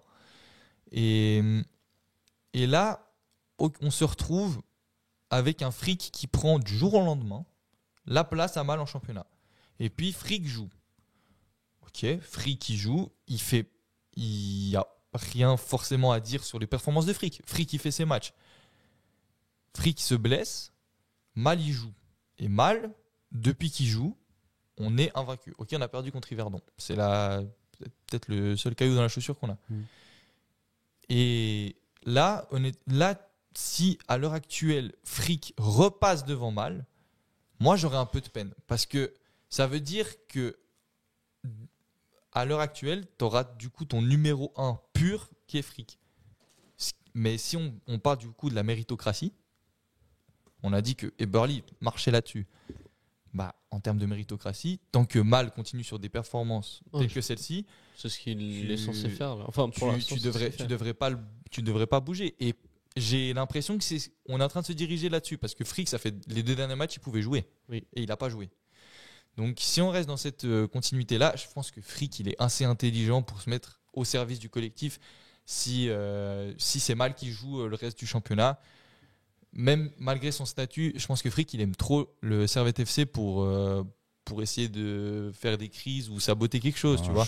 Donc, il avait fait son petit... je ne vais pas dire ça pleureuse dans les médias, mais il a quand même manifesté son mécontentement. Moi, j'ai une question. Saison prochaine, les deux, vous les gardez ou vous en vendez un si vous êtes le club? Tu veux que je les vende pourquoi, en fait? Parce qu'on va en retirer combien? Non, mais la question, c'est si vous gardez cette situation-là, il va potentiellement exister un moment où les deux sont là et qu'il faudra faire un choix et qu'un ne sera pas satisfait, l'autre sera satisfait et on va créer des inégalités et une tension dans le rôle de gardien. Donc cette concurrence peut devenir à tout moment. Tu me demandes de trancher, c'est ça? Non, je te demande si l'année prochaine t'en vends un ou tu gardes quand même les deux. Non, tu peux garder les deux. Tu peux garder les deux. Perso, mais moi je garde les deux. Moi, je garde les deux aussi. Je garde les deux. Mais moi, je garde les deux parce que je pense que l'année prochaine, on va pas refaire un parcours en Coupe de Suisse aussi médiocre. Et je pense que l'année prochaine, on va pas retirer Chelsea en barrage de conférence. Donc, il y a de grandes chances qu'on joue une Coupe d'Europe l'année prochaine, si on reste là-dessus. Hein. Je n'ai pas envie non plus de tirer sur le karma puis qu'on finisse 5e et puis qu'on n'ait pas de Coupe d'Europe. Mais si on continue comme ça, on risque d'avoir une Coupe d'Europe, ou en tout cas des matchs de Coupe d'Europe, en tout cas au début de la saison prochaine, pour tenter de jouer des phases finales de Coupe d'Europe en poule. Si en Coupe de Suisse, on fait un parcours, je dirais même classique du niveau du Servette FC, ça veut dire que tu vas au moins jusqu'en quart, tu auras assez de matchs pour faire jouer les deux. Et là, je pense qu'aujourd'hui, on se retrouve même dans une situation où c'était en octobre ou en fin septembre, début octobre, tu te retrouves avec que le championnat. Et si cette situation elle se répète, ça peut poser des soucis. Parce que pour moi, si tu as une compétition et 2 gardiens qui ont le niveau numéro 1, ça ne peut pas fonctionner. On a plein d'exemples, Courtois et Navas au Real, Navas et Donnarumma au PSG. Au PSG, tu peux tous les mettre. Hein. le nombre de doublettes ou même de triplettes où ils avaient le même statut. Donc, Mais tu vois, c'est pas forcément simple. Même à Chelsea cette année. Combien de fois ils ont fait Sanchez, Verbruggen et puis ils ont alterné Sommer au Bayern aussi. Ouais, voilà. Sommer. C'est les concurrences comme ça, quand tu te retrouves avec qu'une seule grosse compète à jouer, moi je suis vraiment pas pour. Donc c'est un risque à prendre, mais moi je pense je prends quand même le risque et je garde les deux parce que j'ai quand même l'impression que les deux ont quand même réussi à forger quelque chose entre eux, tu vois. Et je crois quand même qu'il y a une bonne complicité entre eux et qu'ils sont assez intelligents l'un de l'autre. Ils ont les deux plus de 30 ans pour se savoir que s'il y en a un qui est bon, vaut mieux se mettre peut-être un peu en retrait au service du collectif. Enfin, moi, c'est comme ça que je le vois. Après, je suis peut-être trop dans le monde des bisounours, mais j'ai quand même l'impression, Frick, il reste quoi? Il reste une dizaine de matchs, un peu moins d'une dizaine de matchs avant la fin de la saison, play-off compris. Je crois que, à moins que Mal se blesse, ce serait vraiment bête de bouleverser tout ça. Je pense pas qu'il va remettre une alternance. Mais ce que je dis, c'est que je préfère avoir les deux parce que justement, un cas où actuellement Frick est blessé, tu es bien content d'avoir Mal. Mais si Mal se blesse, tu seras quand même bien content d'avoir Frick. C'est pour ça que je garderai les deux. C'est pour ça que je garderai les deux, parce que si t'en perds un des deux et puis que tu te dis, bon, allez, on va faire monter le numéro 3 en numéro 2. Est-ce que ça derrière, est-ce que ça gâche pas est-ce que ça gâche pas la promotion, l'expérience des jeunes aussi, des jeunes gardiens de Servette, tel Besson, Marouane Aubert. Dans ce cas-là, il n'y a pas de problème, tu les prêtes. On l'a fait, on a déjà essayé ça. Meraki Chagnon qui est parti avec Samax. Ouais, au final, on voit que c'est pas non plus. Après, honnêtement, tu vois, t'as pas forcément de solution parfaite. Il y aura forcément des conséquences quelque part. Là, c'est les jeunes qui prennent un peu. T'as un poste qui est unique. Le poste de gardien, de toute façon, tu sais très bien que tu vas pas tourner pendant le match. Ouais. C'est ce que tu dis aussi par rapport à la méritocratie. Je veux bien pour un attaquant, un milieu ou un défenseur, mais un gardien. Alors, la mérito, ça va être juste pendant la semaine à l'entraînement. Parce que le supporter, il va pas voir, lui, ce qui se passe pendant l'entraînement. Non. Donc, on n'en sait rien. Tu vois, le jour où il va se dire, je mets Frick titulaire, toi, tu vas te dire, je comprends pas, machin, t'es nul, mais t'en sais rien de ce qui s'est passé pendant la semaine. Ah, mais tout à fait. Donc, moi, je dis pas. Et voilà. Moi, je préfère avoir deux gardiens où tu connais. Comme on disait avant par rapport à Andoua, tu vois, genre, tu connais, tu sais quelle est la valeur par rapport à l'adversaire. Moi, au moins, je préfère avoir la sécurité de savoir ce que j'ai dans les buts plutôt que d'en dégager un des deux et puis en prendre un qu'en final, tu sais pas. Puis même s'il est bon en soi parce qu'il a des bonnes refs, tu sais pas comment il va s'intégrer en termes de collectif. Tu vois, il y a tout ça qui fait que ça, justement, ça joue énormément. Mais là-dessus, ouais, c'est tout à fait ça. Moi, je garderais aussi les deux pour ça parce que les gardiens, ils ont quand même une tendance à se blesser facilement. Tu vois, sur une sortie, les blessures, elles sont pas aussi rares qu'on peut penser pour un gardien, je trouve. Mais tu vois, Mal, de base, il vient comme numéro 2. Et c'est un concours de circonstances qui se retrouve en numéro 1. C'est une blessure de Frick à Genk. Et puis Mal, il te sort des perfs XXL. Puis voilà, de base, c'était pas voulu, cette rotation entre les deux. Mais en fait, on a tous été surpris en bien. Et je pense même que les dirigeants de Servette étaient surpris en bien de performance de Mal. Et en fait, je crois qu'on se retrouve avec un problème qui est à la fois c'est un problème de riche. Et tu te retrouves avec deux gardiens qui, in fine, ont vraiment le niveau numéro 1 et qui sont les deux des bons gardiens de Super League. Et ils se retrouvent les deux dans la même équipe. Si tu enlèves Frick ou Mal et que tu les mets dans un club en Super League, ils sont titulaires. Ouais. Donc, totalement. Donc là, tu te retrouves avec deux titulaires. Et si Frick demain il est titulaire dans les buts, je vais pas être déçu pour Servette parce que je sais que Frick va faire le taf. Mais si demain on me dit Frick il est titulaire parce que c'est Frick, et c'est un argument qui pourrait arriver sur la table au vu de son statut, là j'aurais un peu de mal parce que je trouverais dur pour Mal qu'on le mette sur le banc parce que l'autre gardien est le capitaine emblématique de cette équipe. Il a un brassard personnalisé et tout ça. Enfin, c'est dire à quel point on l'estime. Et nous, on l'adore. Jérémy Frick, on l'adore en tant que joueur, en tant qu'homme. Il a prouvé maintes et maintes fois que c'est quelqu'un qui aime profondément ce club. Et pour nous, supporters, avoir des joueurs qui aiment profondément le club, honnêtement, c'est presque aussi important qu'un bon joueur sur le terrain. Ouais, je suis totalement d'accord. Et donc, si on met Mal sur le banc parce qu'en semaine il a fait des entraînements cata, ok. Mais si on met Frick titulaire à la place de Mal parce que c'est Frick et on doit le faire jouer, j'aurais un peu de mal, c'est juste ça. Mais ça, de toute façon, la raison, tu l'auras jamais. Ouais, c'est ça. La raison, finalement, on l'aura pas. Donc, très bien. C'est un débat un peu compliqué, mais c'est intéressant. Pour répondre à ta question, on a la même réponse. On garde les deux. On garde les deux. On est souvent d'accord avec Mathieu. Ouais, c'est ça qui est bien. Si en commentaire vous avez d'autres réponses, vous pouvez écrire. N'hésitez pas. On peut passer au flop de ce match. Est-ce que vous avez un joueur qui ne vous a pas convaincu, qui vous a déçu? Alors moi, c'est pas un qui m'a pas convaincu, c'est un qui me déçoit depuis depuis quelques temps, mais je peux pas dire que c'est un flop, quoi. C'est Kutesa. Kutesa ? Oui, son début d'année 2025, il est pas transcendant. Dans le jeu, tu sens qu'il a quand même envie mais il y a beaucoup plus difficulté à créer quelque chose de décisif au final. Est-ce que c'est parce que les défenseurs l'attendent au tournant ? Alors peut-être aussi, mais j'ai l'impression qu'il est en train de, peut-être à l'image de l'équipe, il est en train de changer un peu son jeu. Je trouve qu'il est, je sais pas, est-ce que justement il s'est vu peut-être pas trop beau l'année dernière et puis qu'il y avait des offres de clubs qui auraient pu faire en sorte qu'il prennent une stature un peu plus intéressante dans d'autres étrangers. Mais je sais pas, je sais pas. Je peux pas dire que c'est mauvais, c'est juste que c'est sans plus.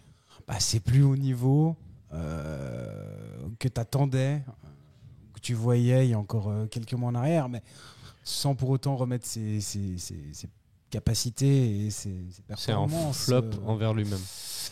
Il est en dessous de ce qu'il peut proposer. Ouais, de ce qu'il peut proposer. Okay. Mais au-delà de ça, je veux dire, j'ai pas de vrai flop sur ce match. C'est juste que je trouve qu'on s'est... Alors, c'est peut-être le système qui voulait ça, c'est peut-être Eberle aussi qui voulait ça, mais à force d'avoir trop laissé la balle à l'adversaire, ça m'a empêché vraiment de voir une individualité mauvaise. Moi, la seule chose qui m'embête un petit peu sur ce match, c'est que pour moi, l'homme du match, c'est le gardien. Et c'est ça le problème. Il n'y a pas de flop, en fait. C'est de gros flops. Il n'y a pas un joueur qui a... À part le gardien, tu n'as pas de gros top et tu n'as pas de gros flop. Tous les joueurs étaient moyens. Et quand tu regardes honnêtement l'équipe... flop, c'est le jeu, alors. C'est le jeu. Oui, si tu veux prendre... Si on peut prendre en global comme ça, tu peux dire que le jeu présenté par Servette, c'est un flop. Mais à force de constater que ça marche. Ouais, quand le résultat, il est là. Mais... Et après, honnêtement, moi, si tu me dis que l'équipe, elle joue comme ça jusqu'à la fin de la saison et puis qu'on finit champion, moi, je signe. Hein. Oui. Donc après, est-ce qu'on... Du coup, mettre en flop le jeu serait pas très cohérent, tu vois. Après, des joueurs qui ont été... moi, je pense qu'il y a plus des mentions spéciales en bien. Et il n'y a pas vraiment un flop qui se dégage, tu vois.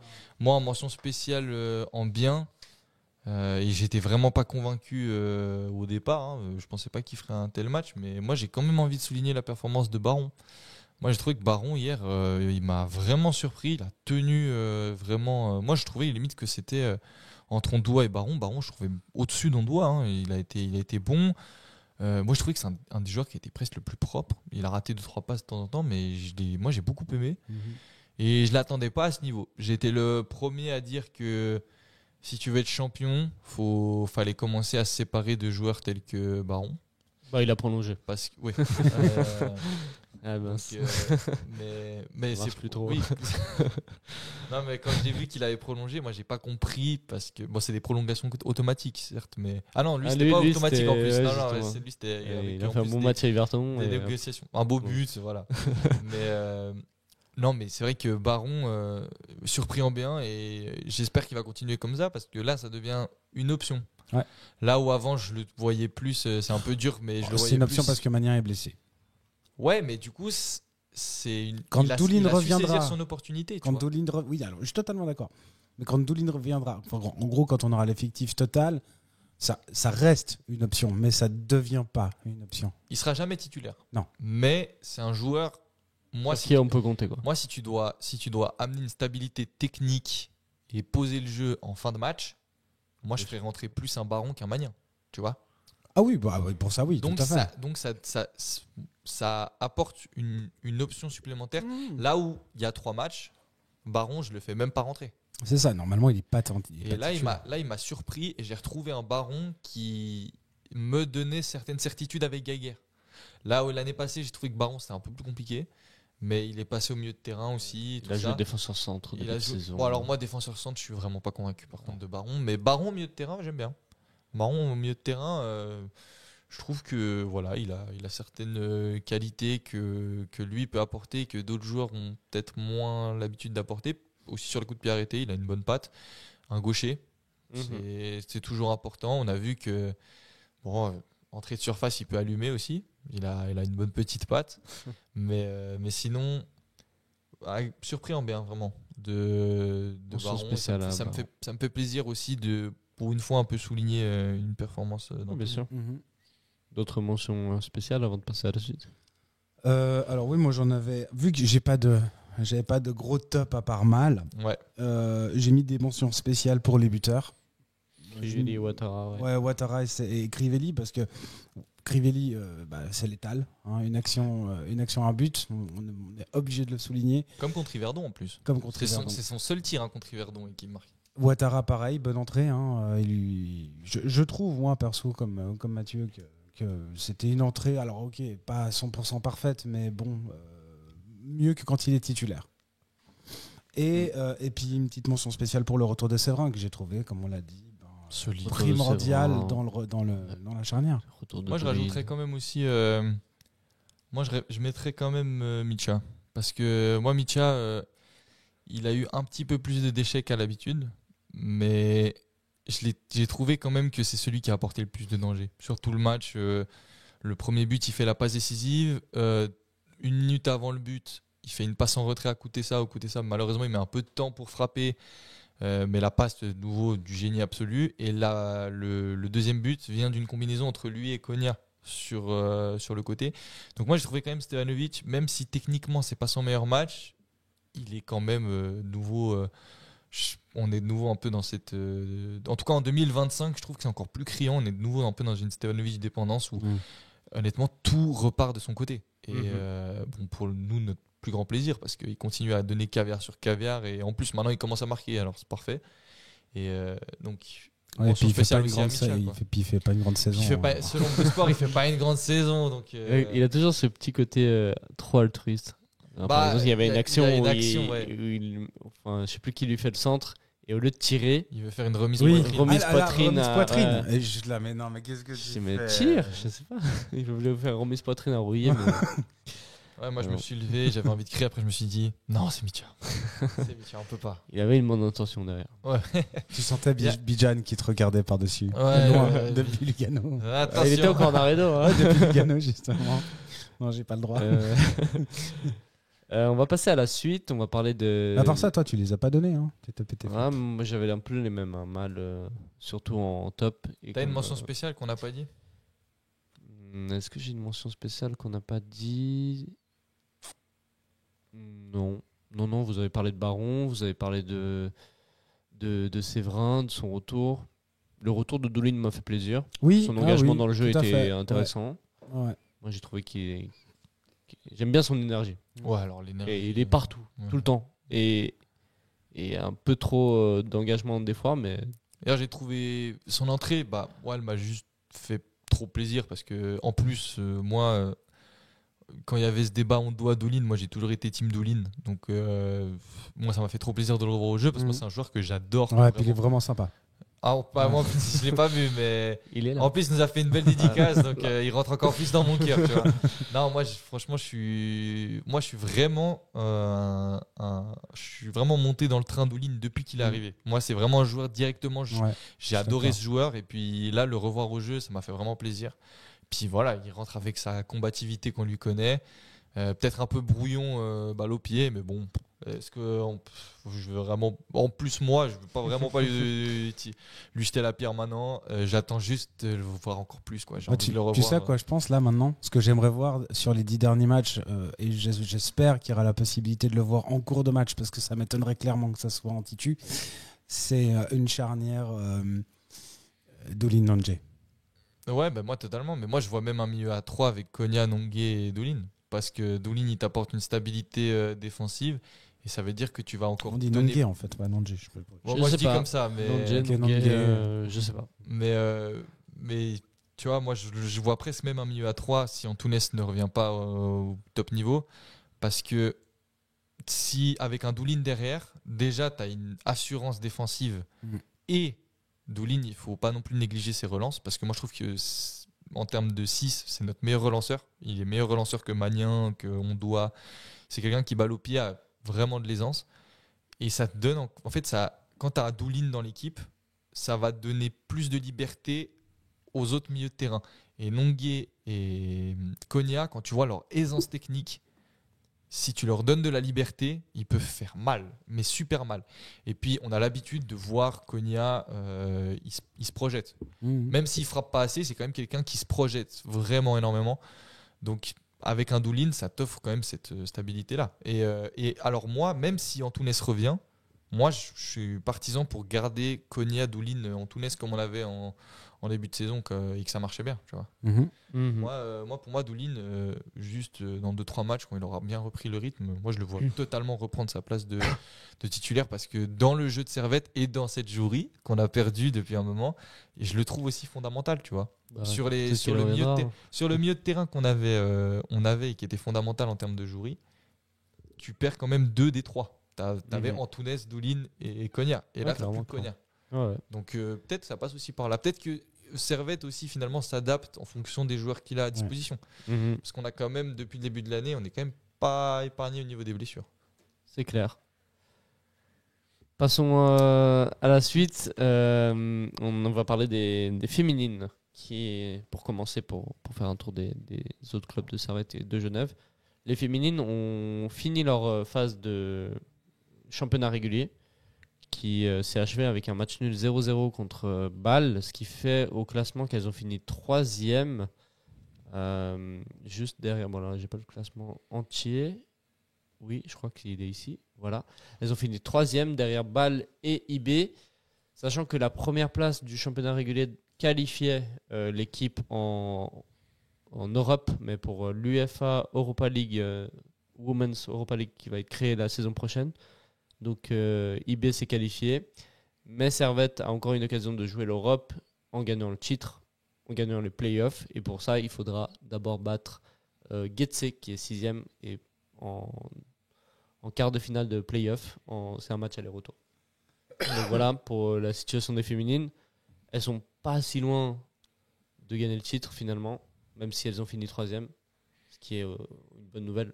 Ouais, totalement. Et ce qui serait aussi mérité parce qu'elles ont, même si elles n'ont pas performé autant que les années précédentes, ça reste une équipe qui joue bien et qui mérite le titre.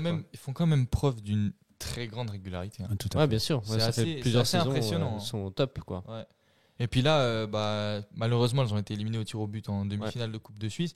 Mais hier, quand je regardais l'après-match de Servette-Lugano sur la RTS, ils ont parlé justement de la finale que Zurich a gagnée au Letzigrund. Et ils ont dit que les 2 dernières éditions, c'était Servette qui l'avait pris 2 fois de suite. Ouais, bien sûr. Donc, faut quand même mettre au crédit de Servette chinois que ça bosse extrêmement bien. Ouais, un championnat la saison passée de ils ont fait le doublé l'année passée.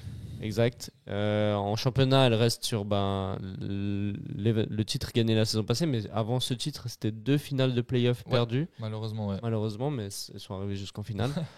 Et là, l'occasion de gagner encore, il faudra juste passer les quarts, les demi et la finale. Et on souhaite pour une qualification pour la Ligue des Champions. Ça va le faire. Bien sûr. On espère. En parlant maintenant des U21, ils ont joué cet après-midi. C'était contre Payerne, le stade Payerne, n'est pas le Payerne de Munich. Alors celle-là, je n'étais pas encore allé la chercher. Ouais, c'est sûr, on l'avait encore jamais faite ici. Ah ouais, c'est vrai. Non. Alors, pourtant, je suis très très fort dans l'humour très bas de plafond. Mais le truc, c'est que moi, je parle rarement de Payerne. C'est pas vrai. Quand on parle de foot.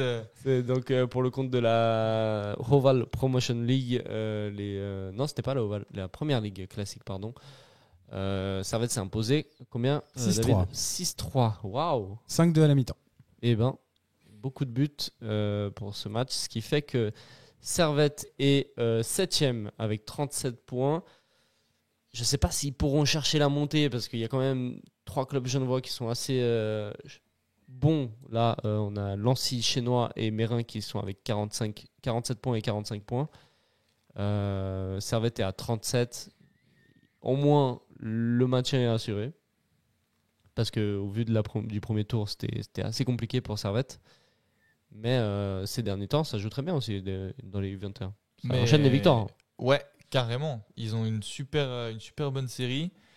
Et au plus de ça, à chaque fois que je vois ces classements de Première Ligue, de ces championnats qui sont au-delà de Genève, qui sont carrément romans, voire parfois même sur toute la Suisse, je suis à chaque fois agréablement surpris de voir cette, j'ai pas envie de dire suprématie, mais cette domination des clubs suisses, quoi.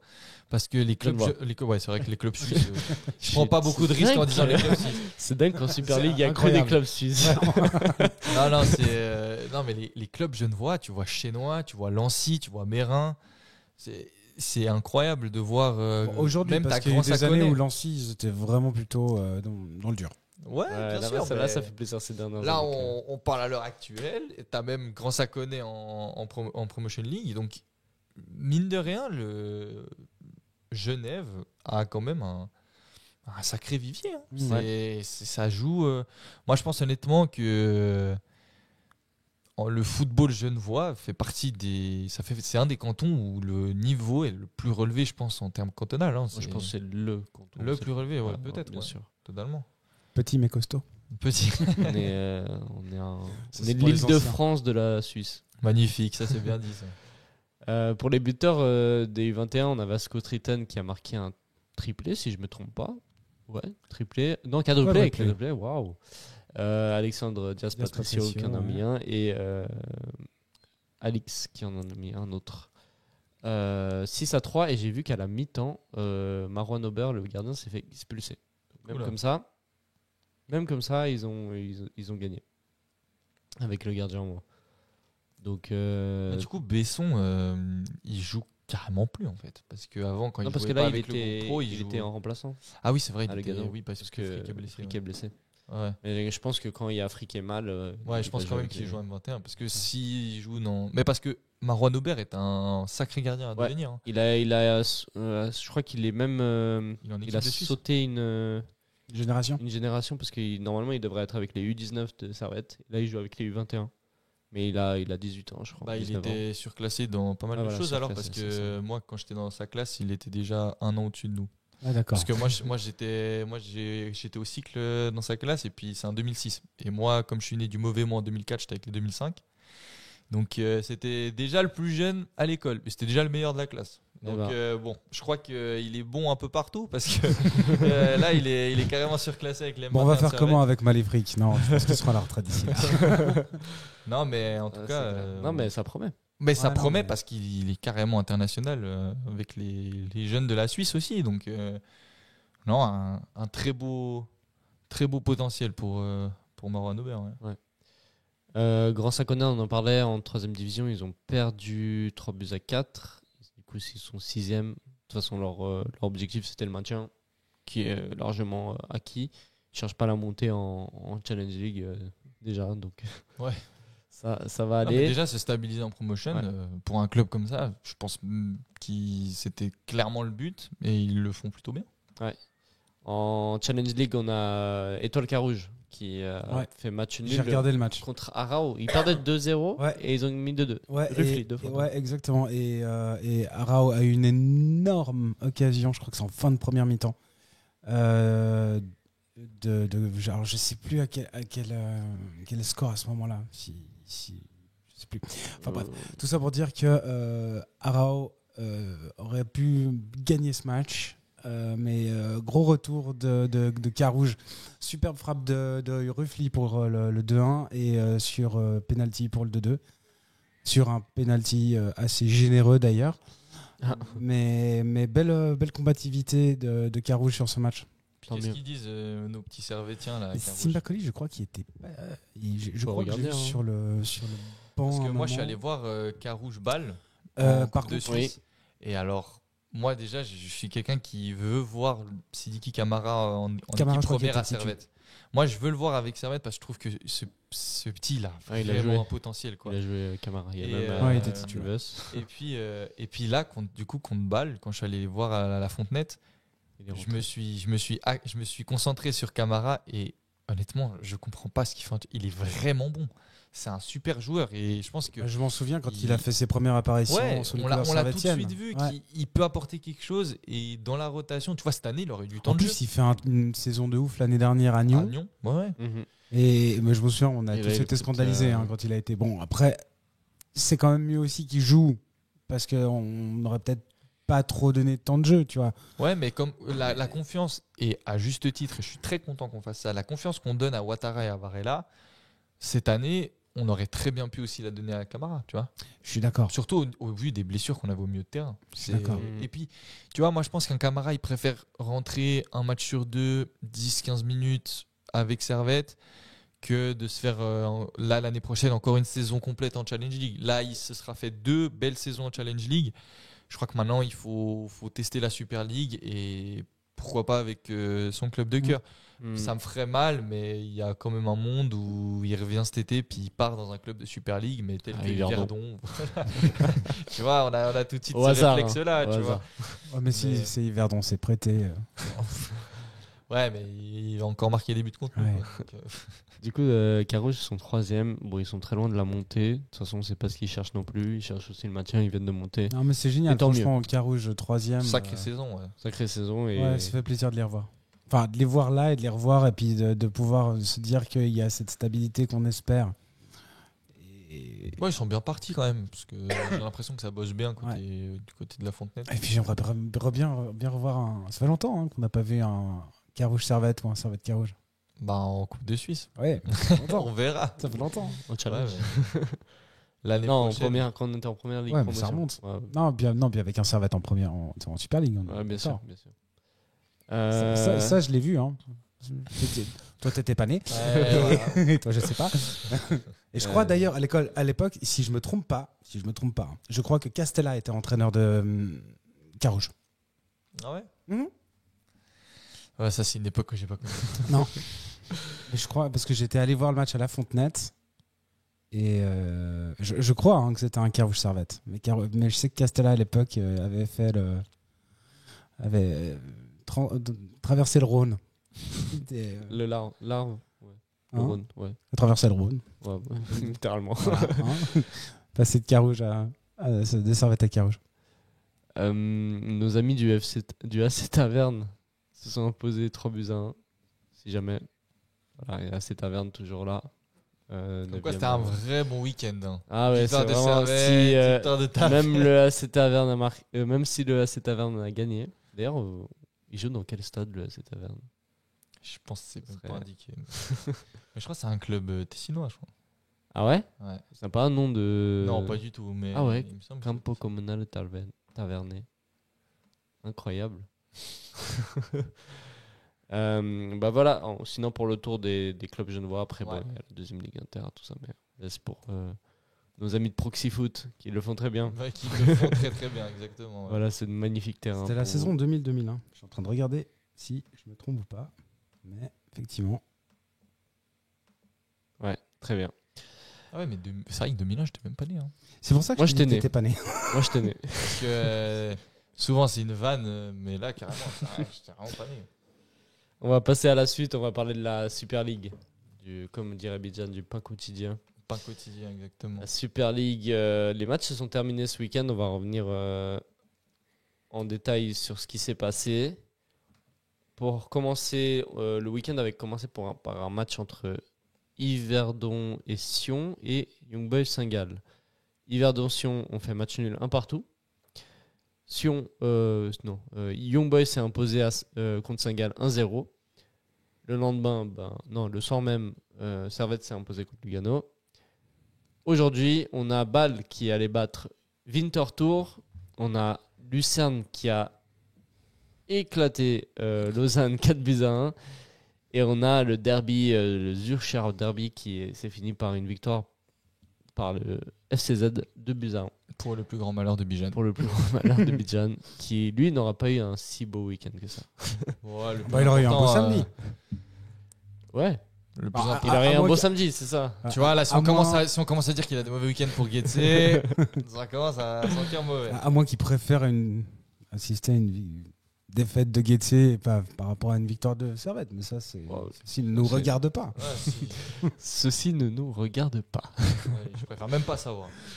Ce qui fait au classement que Servette est toujours leader à la 29e journée avec 51 points, suivi de Bâle avec 49 points. On a Lucerne 3e avec 47 points, IB de retour dans le top 5 avec 46 points. On a Lugano avec 45, égalité de points avec Zurich. Et puis après, on a le bas de classement, Lausanne, Saint-Gall, Sion, Yverdon, Grasshopper et Winterthur. Ce qui nous fait une fin de championnat assez palpitante, surtout pour les places au milieu. Parce que il nous reste 4 matchs. Et c'est 4 matchs pour se décider de qui va être dans le top 6. Donc qui va être nos potentiels futurs adversaires. Est-ce que vous voyez... qui vous voyez dans ce top 6 ? Dans le top 6 ? Ouais. Oula. Si on devait se mouiller là, à 4 journées de la fin. Qui le ferait, qui le ferait pas ? Alors déjà, ce qu'il faut noter, c'est que ce qui est sûr, c'est que Yverdon, Getse, Vinti, c'est le relegation group, ça c'est sûr. Ouais. Donc ça peut pas être ces trois-là. Ils sont out. Ils sont out. Franchement, la question que je me pose, c'est est-ce que vous voyez les Lausanne et Saint-Gall et Sion repasser au-dessus de la 6e ? Moi, je vois Zurich 7e et Lausanne 6e. Et sinon, le classement. Tu vois Lausanne remonter ? Moi, Lausanne, ils ont beaucoup plus de certitude. Mais à la place Zurich. Ah, mais t'as pas vu le match de cet après-midi ? Non, mais j'ai pas Parce vu. que là, c'était porte ouverte, à la première mi-temps. Mais en fait, tu vois, moi, j'aurais tendance à te dire que Lausanne, en tout cas depuis le début de l'année, Alvin Sanchez est blessé. Alvin Sanchez ils sont plus complets que Zurich. Mais comme Alvin Sanchez est blessé, ça rajoute un peu plus de doute là-dessus. Après, je pense que ils sont trop loin. Tu vois, Zurich ont quand même une bonne dynamique. Donc, je sais pas, c'est un peu partagé. Mais après, je pense quand même qu'il y a plus de certitude à Lausanne. À voir comment ils rebondiront après avec cette blessure d'Alvin Sanchez. Là, actuellement, ça vient perturber un peu mes plans. Mais... Le joueur qui devait le remplacer a tenu même pas la mi-temps cet après-midi, tu vois. Donc c'était une catastrophe. Ouais. Mais il est sorti à la mi-temps. Ah ouais. Ouais, on verra. Mais moi, je pense que ça arrive des mauvaises prestations. Non, mais je pense que c'était c'était par rapport aux joueurs ou par rapport à la globalité de l'équipe. Aux joueurs. Alors, honnêtement, il fait une faute de dernier recours. Il est obligé de prendre un jaune pour éviter de. Je crois qu'il y a déjà en tout cas 1-0 ou 2-0 à ce moment-là. Donc, je pense qu'il sort aussi dans la prévision de éventuellement pas se prendre un deuxième jaune. Mais de toute façon, il n'y a rien qu'à l'est cet après-midi. Ils se prennent un but après la 3e minute. Défensivement, c'est catastrophique. Moi, perso, Lausanne, je les vois pas. Remonter. Tu les vois pas dans le top Non. 6 Non, mais moi, je vois pas Sion, je vois pas Saint-Gall, ça c'est sûr. Moi non plus. C'est Si le Saint-Gall- seul doute, c'est entre Zurich et Lausanne qui sera dans le. Mais Zurich est sur une dans très le bonne forme. Si Saint-Gall avait plus de points, je me poserais la question par rapport à Zurich. Mais dans l'état actuel des choses, à mon avis, je pense pas que ça bouge. Et attention Lugano, sur une super mauvaise série. Ouais, mais Lugano, on connaît. Enfin, Ouais, Lugano, ça reste Lugano ça quand fait même. quand même 6 matchs où ils ont gagné un seul match et c'est contre Vinti. Ouais. Donc, Ouais, mais Lugano, comme dit Mathieu, on connaît. C'est Lugano, tu vois. c'est jamais. Ils ont peut-être comme Servette l'année puis là, passée, ils ils ont ont un eu petit là- coup de blues de mais ils ont eu deux gros coups. élimination. C'est ça. Ils ont eu de gros coups sur le moral. Et en une semaine, élimination en UEFA, élimination en Coupe Suisse. Donc, Mais Servette après le Pilsen, c'était un cata. Hein. juste, ouais, Comme oui. Lugano. Ouais, mais du coup, ça peut se prolonger pour le Lugano. Je vois quand C'est même possible. à la limite Saint-Gall. Saint-Gall, c'est étonnant qu'il s'écroule, mais bon. Mais si Lugano, ils finissent pas dans le top 6, c'est une catastrophe. Ah oui, bien sûr. Catastrophe. Pour moi, l'extraterrestre de ce classement, par rapport à ce que je pensais en début de saison, bien C'est évidemment, c'est Lucerne. On est Ouais. d'accord, clairement. C'est un Mais, terrestre complet. mais franchement, je vois pas. Après, peut-être que je me trompe, mais je vois pas Lausanne se faire violence et terminer dans les 6 premiers. Sion, je vois clairement pas. Donc ça reste comme ça, quoi.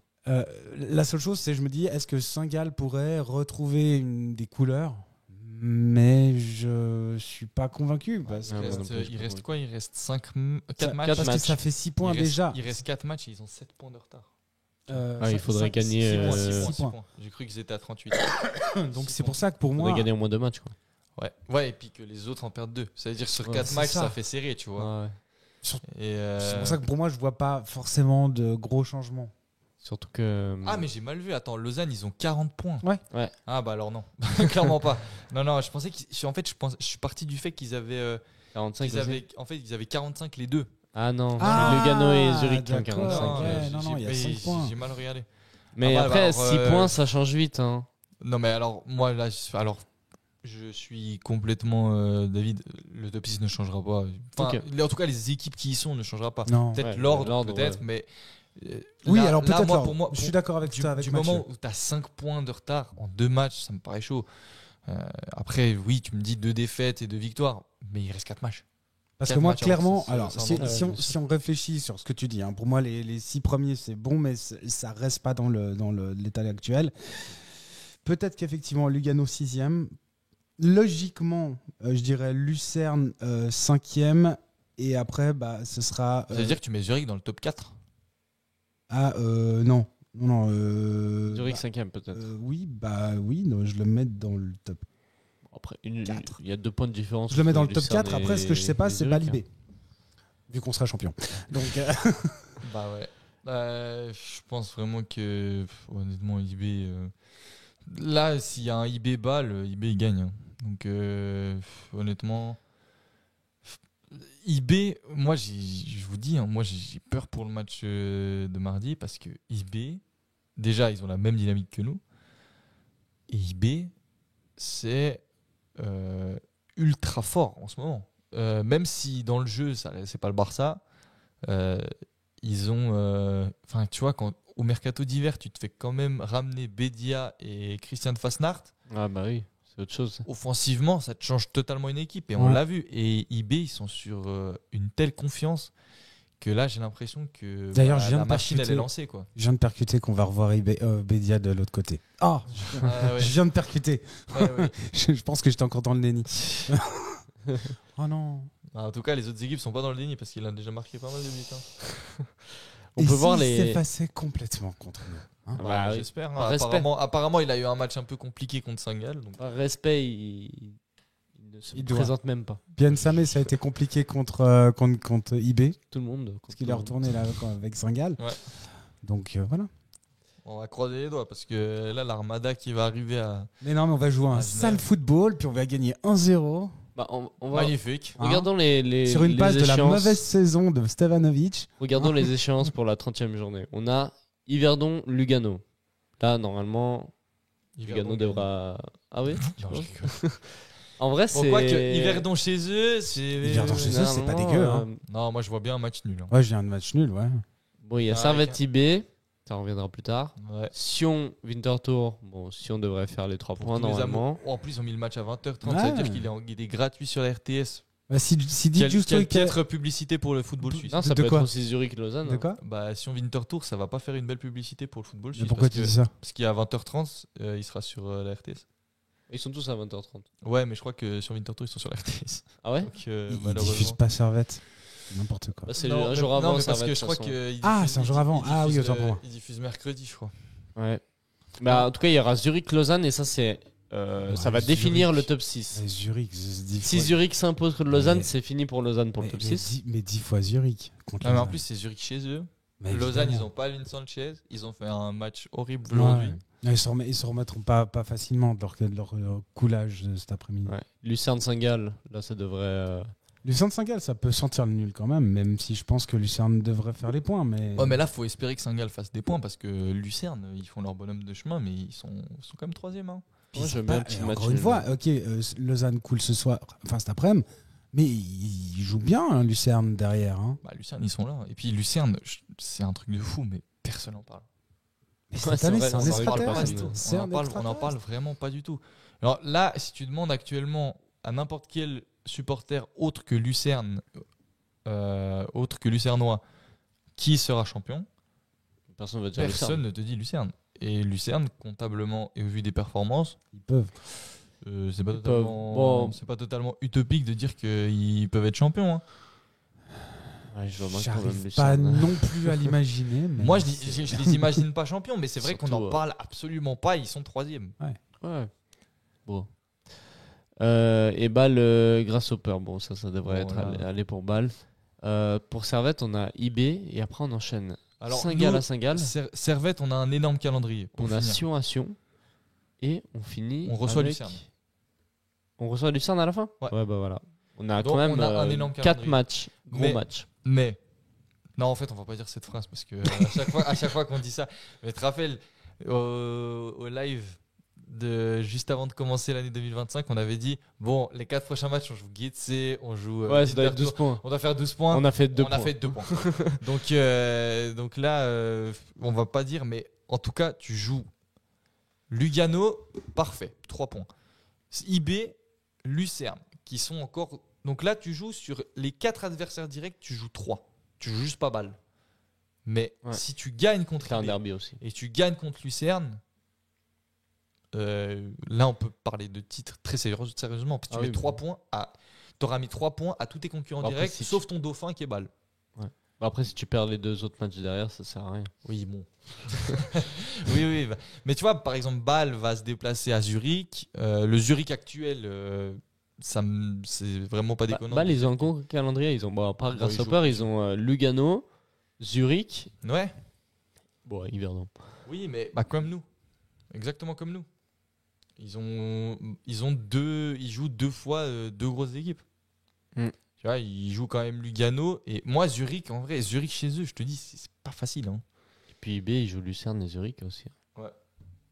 Donc en vrai, ça va être une fin de championnat assez tumultueuse. Avant façon, le top 6, de toute façon. Et puis même, je pense que les playoffs, ce sera hyper accroché aussi. Chaque match seront des finales, donc j'espère juste qu'on n'aura pas de sanctions disciplinaires comme ça pour avoir des stades, parce que honnêtement là, tu vois, pour le match on rejoue pas à Lausanne normalement. On rejoue pas à Lausanne normalement. Ouais, mais on joue à Sion. On joue à Sion. Ouais, mais il y a moins de débordements à Sion. C'est quand même. C'est un autre derby. Oui, mais au-delà de ça, c'est quand même plus intelligemment fait. Oui. C'est-à-dire qu'on passe pas devant le cop adverse pour aller dans son cop, quoi. Exactement. Enfin, je dis ça, je dis rien, mais bon. Enfin, tout ultra, tout supporter de foot, quand on dit ça, a compris. Tout le monde sait que c'est un peu stupide, quoi. Enfin, au niveau de l'agencement, tu sais très bien qu'en plus dans un derby, oui, tu vas se faire croiser les 2 copes à la sortie, à l'entrée du stade. Ça va être bien. Très bonne idée. C'est ça pour un Paris-Marseille. Oh là. Servette IB, mardi à 20h30. La billetterie est gelée ? Non, ouais, je crois. Mais du coup, moi, je me suis pas occupé du tout de la billetterie, franchement. On espère quand même avoir une belle affluence et on va passer au moment pronostic. Waouh, c'est fort. Mais du coup, qu'est-ce que vous voyez pour ce grand choc Servette IB ? Bon. Allez, je vais me lancer. Je vais mouiller. Lance-toi. Si j'applique la théorie Mathieusen, on gagne salement 1-0. Si je suis pragmatique, je suis pas sûr qu'on gagne en fait. Ah ouais. Bah, ouais. Il faut trancher. Et moi, j'ai peur qu'on se prenne une petite douille. J'ai peur qu'on perde 1-0. 1-0. Ok. De ton côté, Mathieu. Moi, je suis l'inverse de Nilassan. Je suis l'optimisme.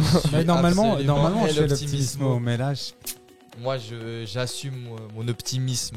Peut-être que je suis jeune, peut-être que je suis naïf, mais moi déjà je pronostique que des victoires, moi. Ok. Donc ces derniers temps en vrai j'ai pas mal raison.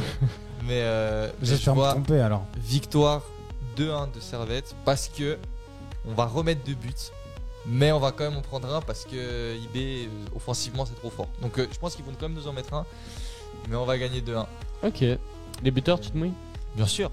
Les buteurs, Stevanovic. Un but de Stevanovic et un but de Timothée Cogna. Non, parce qu'il fait pas une bonne saison en plus. Stevanovic. Faut quand même qu'il rattrape un peu. Non, moi tout ce que je veux pas c'est perdre 1-0 sur un but de Bédia. Au revoir. Moi je vois je vais trancher. Il va dire Mathieu. Voilà. Qu'est-ce que t'as dit? Match nul, un partout. Je sais pas, je sens pas une victoire. Je sens pas non plus une défaite. Et j'ose espérer que le match nul, ça garde. Un partout, but de Steve Rouillet. Forcément. Oui, je valide. Mais voilà, on espère tous que Mathieu a raison. Sur un centre sur corner de Stevanovic qui fait une très bonne saison. Oui. J'espérais que moi j'ai entendu ça sur le plateau de Blue Sport. J'ai pas compris. Mais bon. C'est clair. En tout cas, merci d'avoir participé à cette émission. Merci à vous. Merci à vous qui nous écoutez, qui nous regardez, d'avoir suivi cette émission. N'hésitez pas à commenter, liker, partager. Partagez votre avis aussi sur les commentaires, ça nous fait toujours plaisir. Dites si vous êtes d'accord avec Mathieu du fait qu'on va gagner 2-1 ou si vous êtes plus du côté de David et que vous pensez qu'on va perdre 1-0. J'espère vraiment me tromper. Vraiment. Et en tout cas, on vous souhaite beaucoup de belles choses et en tout cas on se voit mercredi. Ça sera encore moi qui anime, donc sûrement une défaite en fait quand j'y repense. Et c'est rare les victoires que j'anime, hein. Donc il faut en profiter. Et si ça lançait pas une série? Et si ça lançait pas une série? C'est sur ces belles paroles qu'on va se laisser. Et l'optimisme. À parler. Et sur ce, on vous dit une belle soirée et allez Servette. Allez Servette. Allez Servette.